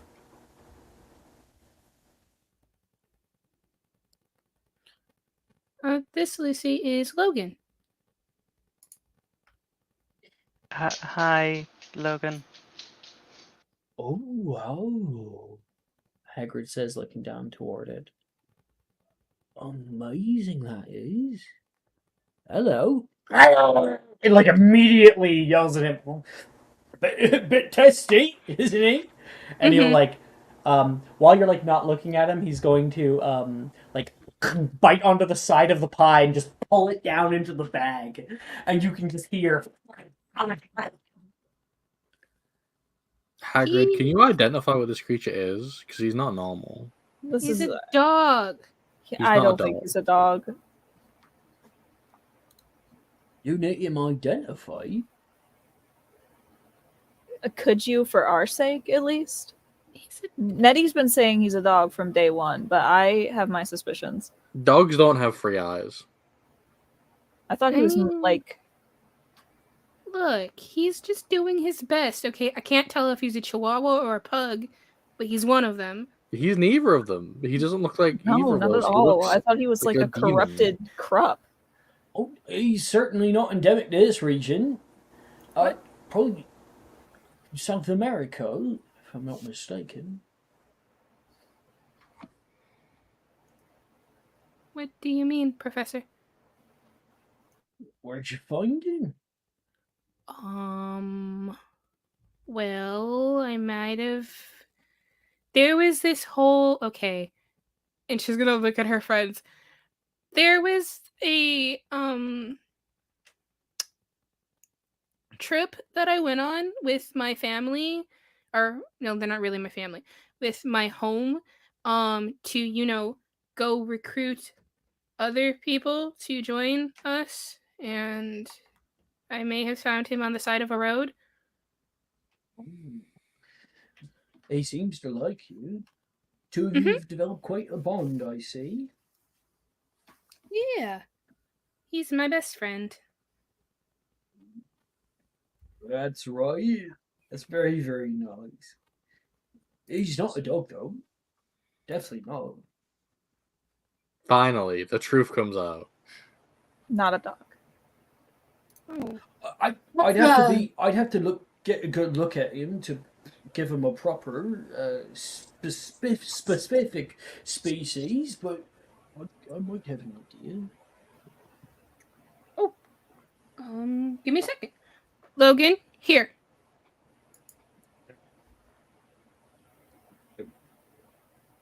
Have any of you by any chance? One eye. Have any of you by any chance seen Lilo and Stitch? No. I wouldn't know anybody by that name. I hope you find them. Oh, no one will say it. I've seen that film. Yeah, it's very similar. Kind of cute. Family left Except behind. this dog is much scruffier. I'm so Stitch sorry, cared but I have about I have a his question. family. Yeah. I have I a don't know if very we have the same. I don't know if we have the I same have a question. very important question, Alex. Hmm. How the hell did Nolan watch this film? He's a pureblood Because- and he's blind. He was born blind. Mm-hmm. Yeah. Mm-hmm. But you can still listen to films, especially with the closed captioning. You mean the audio description? Yeah. Audio description. Exactly. Yeah. And that would be Juniper, because if we recall, in this timeline, he's actually more open to making friendships. And him and Juniper, he went over to her house, and it's one of the films that she put on. Mm-hmm. Gotcha. Understood. I'm just gonna pick up Logan and hold him out to Hagrid. He bites. It's fine. I've held oh fuck. What's it? Damn it, I'm trying to think of the kind of creature. It's shown, I think it's I've held Chimera, more dangerous than this little guy. And he will go his hands out and pick him up, and the moment he does, Logan he's like biting onto his big fat fingers. He's like, oh, yeah, take those. All right, lads, put you down over here. No, stay there. And he'll give him a little look over, grabbing like the eye and opening it. And... Certainly. Quite the spine he's got. Mm-hmm. Blood-sucking fangs. Looks like blood. You see the little dot there. And little lizard scales. And you're like, no, he has eczema. Yes, he has eczema. It's not his Oh. fault. These are scales. He'll pick one off. Ah. Yeah. I would say that's a northwestern chupacabra, that is. What? He plops down a book. And you can see a picture of a thing that looks very similar to Logan, and it says, "The chupacabra is a blood-sucking reptilian creature native to North and South America. Its name translates to goat sucker from Spanish and was first coined by Puerto Rican comedian Silverio Perez while commenting on reported attacks on farm animals. While some legends of chupacabras describe the creatures as reptilian, others allege a physical similarity to dogs. In fact, muggles who have attempted to debunk the existence of chupacabras have posited that attacks attributed to the creature were likely perpetuated by dogs or coyotes suffering from severe mange. But witches and wizards know better." Nay, how did you find a chupacabra on the side of the road? How did you tame Were a there any goats chupacabra? nearby? I don't Were there any know. goats nearby? They're very emotional creatures. Very emotional. Here, I'll give you a back. And it's okay. Professor- It's all right. Professor Hagrid, Oh, that hurt. I don't mean to, argue against you, but you have said before that flobberworms are very emotional creatures. I'm pretty sure you've said that about every animal that we've encountered. Grindulas aren't emotional. Grindulas are actually very social. It's like, just like pulling that down. Oh, look at him. He's plenty emotional right now. Very aggressive, of course. But they have the ability of independent thought and attachment. Well, I guess that explains why he only likes Nettie. He's a sweet boy. She's I like can't holding him overstate. close. You've had a chupacabra in Hogwarts for like 4 years, and no one's done anything about it. Robin, no one's known. This is a little reveal. Professor, do you have to report this? That'd be a little hypocritical of me if I reported that. No, he seems to be happy with you. Just keep him safe. Make sure he doesn't hurt nobody. And we never had this conversation. Right. Right on. If my blood gets sucked by Logan the chupacabra, I'm not going to be pleased. I think he would Can I have. try to pet him? Make a magical creatures check. Please make one. Oh boy. Here, so he's a northern chupacabra. Southern chupacabras look like this. Oh. My God. I can see a resemblance. It's the forward-facing predator eyes. Did you make the check, Jordy? 17. 17. Okay. I'm also a magical creature, bitch. Yeah, sure. So, Nettie, he attacks everyone. Fucking everyone. Spencer comes over and goes to put a hand down toward him. You can see him turn over toward him, and then a hand touches his side.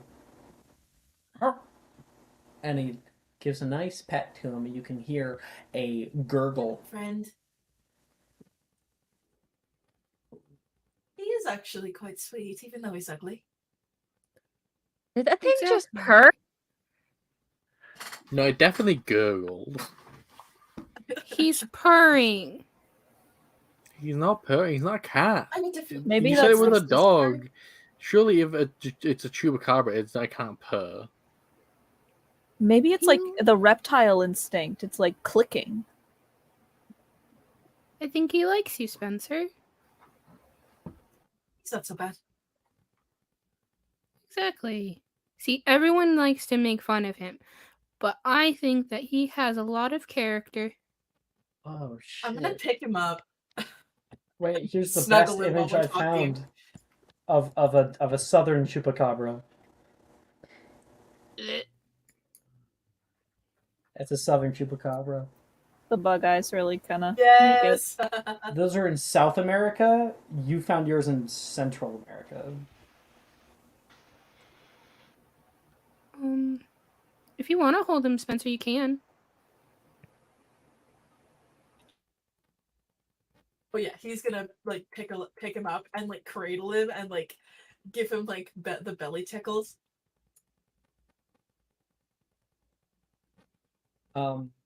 Make another magical creatures check. Okay. But I do not have advantage because I succeeded the first one. You didn't quite roll high enough for me to give you advantage. Okay. Oh goodness, I'm scared now. No, I got a 4. Do you want a subscriber? Sure. Go ahead. I'm trying to make friends. So Robin, we brought up subscribers a few times.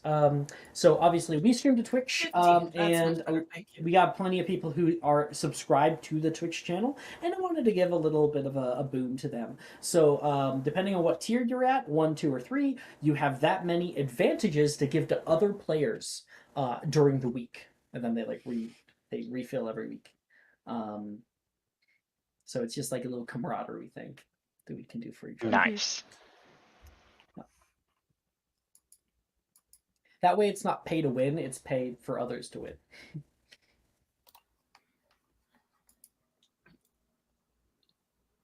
Oh, you got 15. Sorry, I didn't hear that. So Spencer with a 15, you with your already success, this will work, and you give this thing a little like belly rub or belly tickles, and you can hear it. And you're like, oh, okay, oh, calm down, it's okay. You are full of surprises, Corbanic. Really? You think so? Mm-hmm. I don't really think that I'm not surprising. I'm just Spencer. In the background, Oh. Hagrid is like boxing up the other pies. I had to head out soon, so I'll probably need you guys outside. Not supposed to let anybody stay in. Not after last year. Oh, we'll be going soon, Professor. Thank you again for helping. Would it be okay if I brought him to you for checkups and things?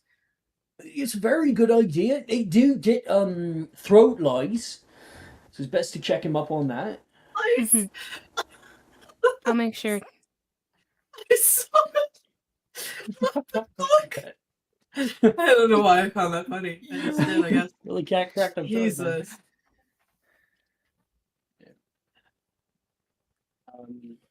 And he'll like nod. He'll thank everybody. He'll give you your pies. And Well, then, he'll everyone. head out. While everyone is sort of like leaving Hagrid's hut, Lucy will just say, Logan and this whole scenario has reminded me of this time a student back at Wagadao had brought a rumpo into the common room. In a rumpant or a rumpo? Rumpo. I have never. How do you spell this? I don't know about this creature. It's a head of a rabbit, arms like a badger, legs like a bear, a skeletal middle, and human ears. That's actually what I look like IRL. RUMPO? I found a very cute image. I'm going to. Oh.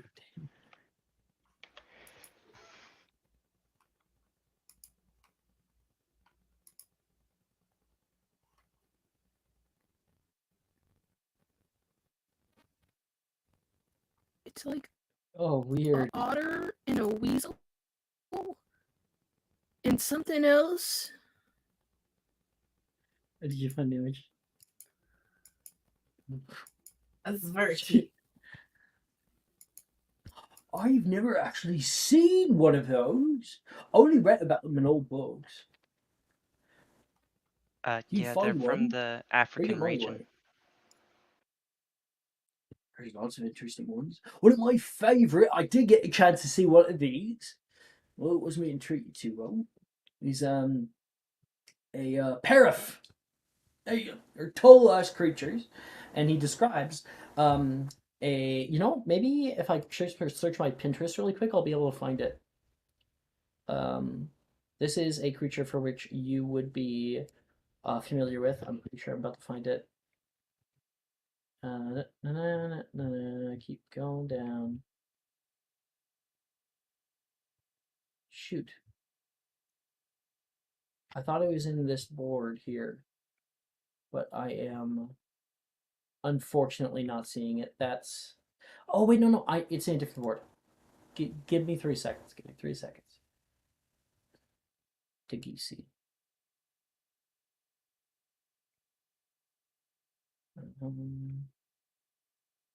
Please tell me it's here.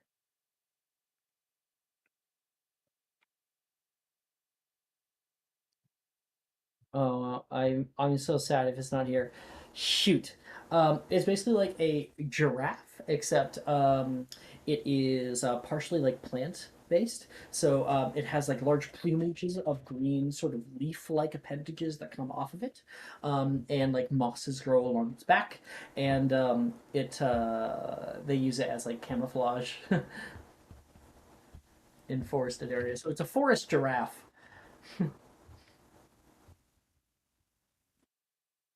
I'm so sad I don't have the image of it.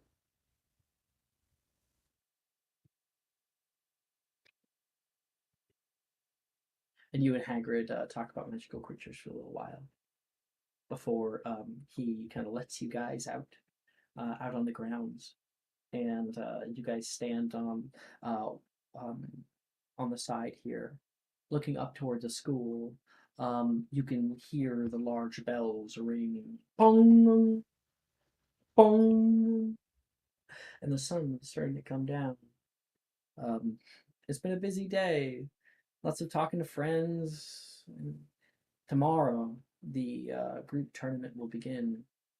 Um, there's a few little events. You know that Milne's putting on a little like camp out for one night for the people who aren't going, and hopefully it'll be a good time.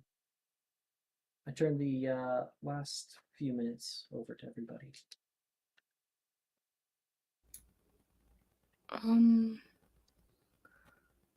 Well, Lucy, it was really nice getting hung out with you today. It was nice getting to meet all of you.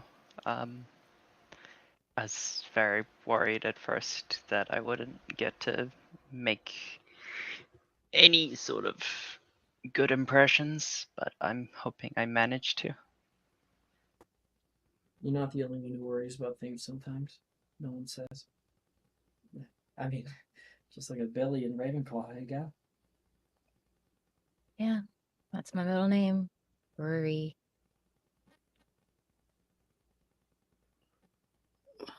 I think this is where our tour ends for the day. I can show you more stuff tomorrow. Could I get a tour to one last place? I don't know where the Hufflepuff common room is. Oh, Show you where that is actually, if you'd like. Spencer can. Thank you. Yeah, Gally and of I course. have to have a conversation, but I think there's a few different ones.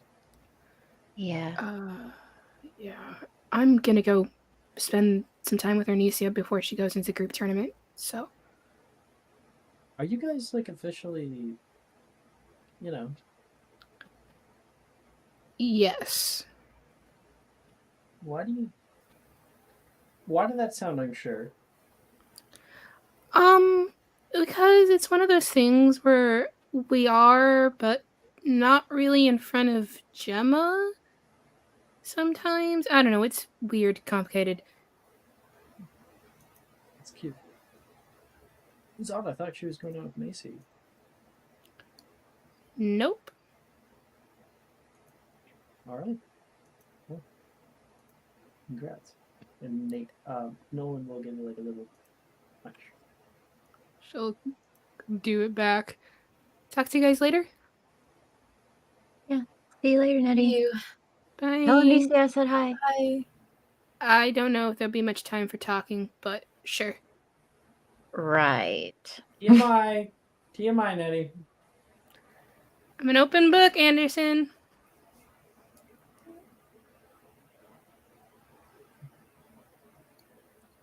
And Spencer, do you lead Lucy away? I will lead Lucy down to the dungeons. So Lucy, if you want to say your goodbyes. Thank you all for joining me on my first day here. I'll hopefully see more of you all. Inevitably. I'm sure you will, unless we all die horribly tonight. It's kind of like terrible attack. I definitely When? will. No one says. So this is the one and only time you'll be graced by presence. That's true. Some people here might just be the perpetrators. You never know. So this is why I can't get any sleep, is I have to deal with Rhiannon doing this to me. Mm-hmm. I think since she's going out with Wilford, she probably knows how to get through the Hufflepuff common rooms. I'm always there, Anderson. You just can't see me. That's terrifying.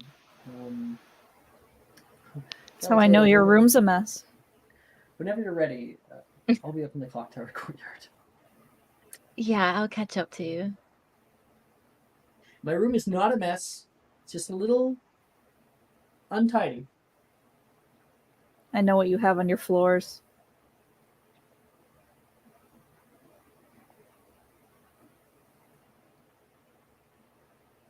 You don't want to go up the hill. Spencer and Lucy go up the hill too. Gwen, you're still here. No, I'm not. I'm gonna vanish. That's Gwen is capable of doing. Gone. He You're is the just like knight. just as he Gwen. appeared. Vanishes. Are you leaving too, Gwen? Oh. Well, And just when the world needed him most, He vanished. disappeared. I'm glad we have established that Gwen can do the Batman the Animated Series thing at any point. Oh yeah, We've never said no to it. it is canon now. You add the ability Night Stalker. All right. Hide behind. stop. Stealth. He's secretly been able to apparate this entire time. Gwen has a mild form of apparition. Yeah, I can blink like Anti-Mage in Dota. He To can Derek apparate, but only after someone brings his name into conversation. He's like Beetlejuice, but like much more effective. Just the one time, it's fine. I'll accept all these powers. Yeah. Rhiannon, Galatea, that leaves you guys down here slowly walking up the hill during dusk. Hey. Allow me to walk you back. Oh. I would be honored to have the great Rhiannon LeFay walk me back. Oh, shush. It's true, but about that thing I mentioned earlier. Oh, yeah. Are you doing all right? What did you need me for? You know how Merlin and Morgana kind of fell out?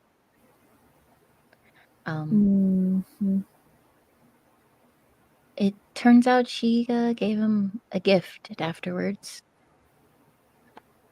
You know how I'm engaged to Colin now? I heard that. Saw it in the paper. And for Robin, betrothed. Yeah, betrothed. It's technically a different thing. Very close though. Well, just to get it out there, Morgana cursed Merlin's line, and it's as crazy as it sounds.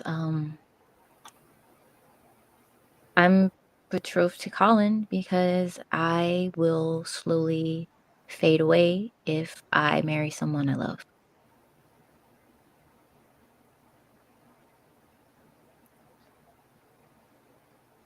Would I have known about any potential curses Morgana might have placed? Magical creatures check. Magical creatures check. Sorry. I was confused too.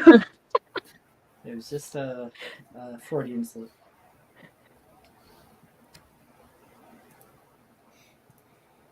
History of magic? That's why I said secondarily. Yeah.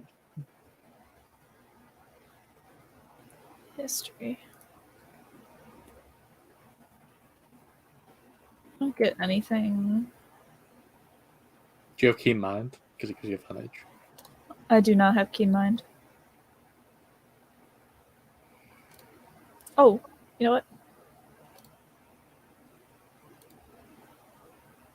Gwyn's perk gives a +1 to. Yeah. Roll again. Well, You really had advantage. Take my subscriber. okay. Yeah. 20?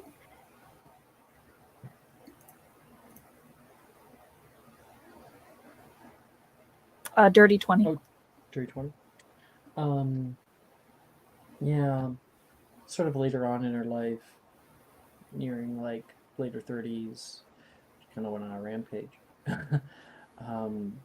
She was the blight of many different places, placing curses and hexes on different people.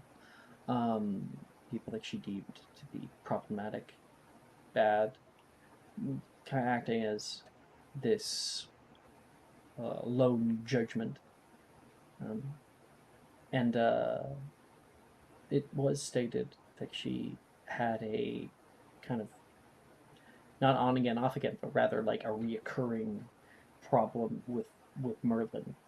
Found him many different times and would circumvent his plans. And in your own records, yes, placed a curse upon his house.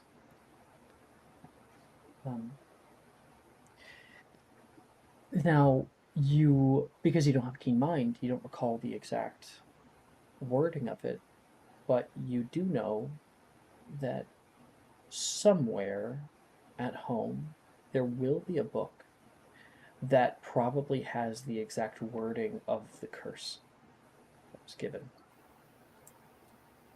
It might hold the secret to breaking it.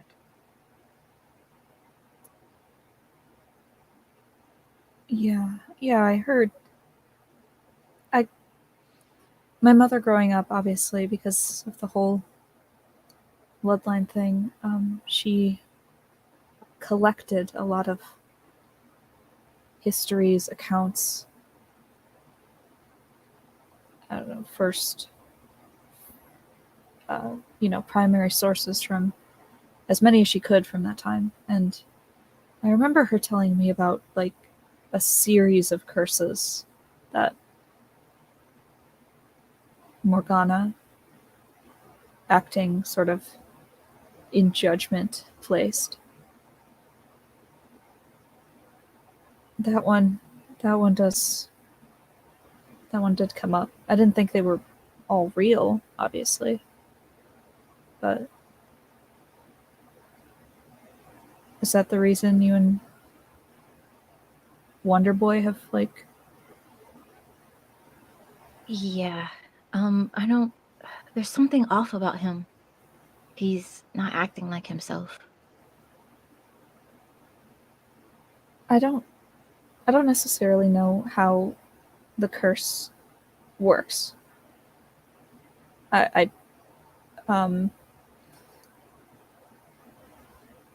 home, not with my dad. My mother The LaFay house. That might have a book that has the answers. Like the exact knowledge of how the curse works and possibly how to break it. You just kind of see her shoulders kind of drop. That, if I could just look at it, I would really appreciate it.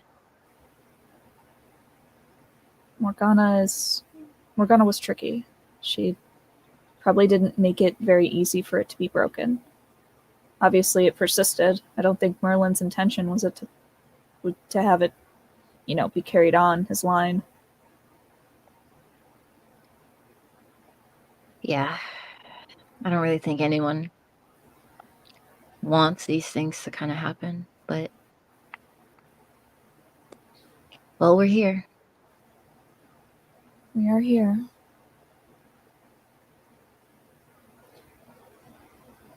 Gally, you are not.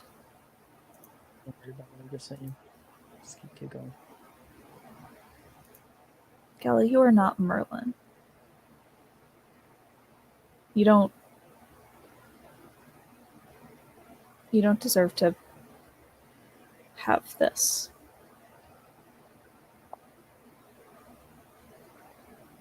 Whatever his sins were, whatever he did that was terrible, in which he probably did a lot that was terrible, assuredly.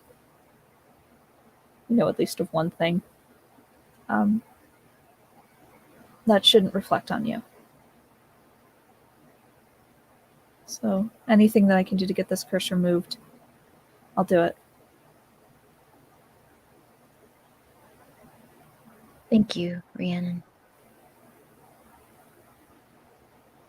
I guess I'm just so tired of it all.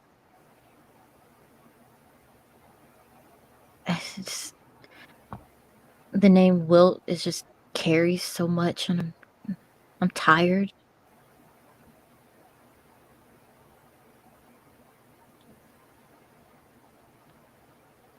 We're all burdened with this, some way or another.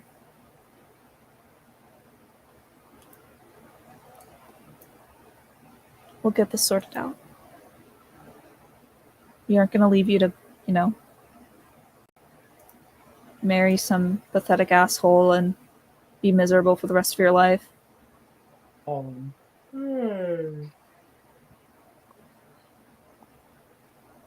If I ever see him talking to you, there will be one less Ravenclaw. At this distance. It's fine. You don't have to go that far, but it's nice knowing that you're in my corner. If anyone's in your corner, it's me. Even when you don't want me to be.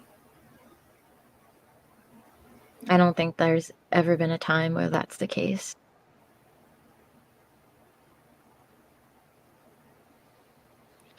Well, as gloom and doom as this all been, I need to go talk to a certain Anderson. But thanks, Rhiannon. Of course. And she'll come over and hug Galatea. Yeah. She'll give you a really big squeeze.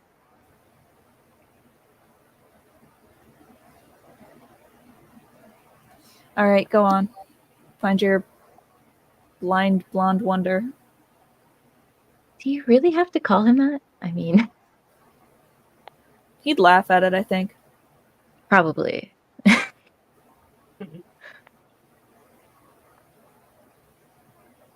Go spend time with your...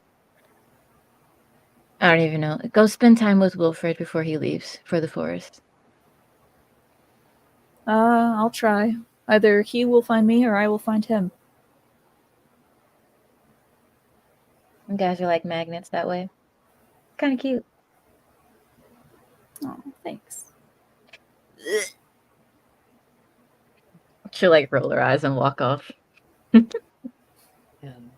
our camera pulls back away from that, watching the two of them walk off in different directions,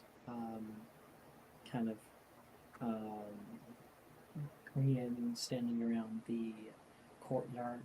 She looks up into the sky and you get the feeling that things will soon change. And that is where we'll end tonight's episode. Woo! Woo! Hooray! Thank you guys so much for playing for today. Thank you guys. We had like 6 people watching. That is awesome. Hurrah! Live. And hopefully it's not just all of you guys farming points. It might be. Watch it but, be all of us. whatever. I get money. And we will see everybody next week on the broadcast there. Bye-bye, stream!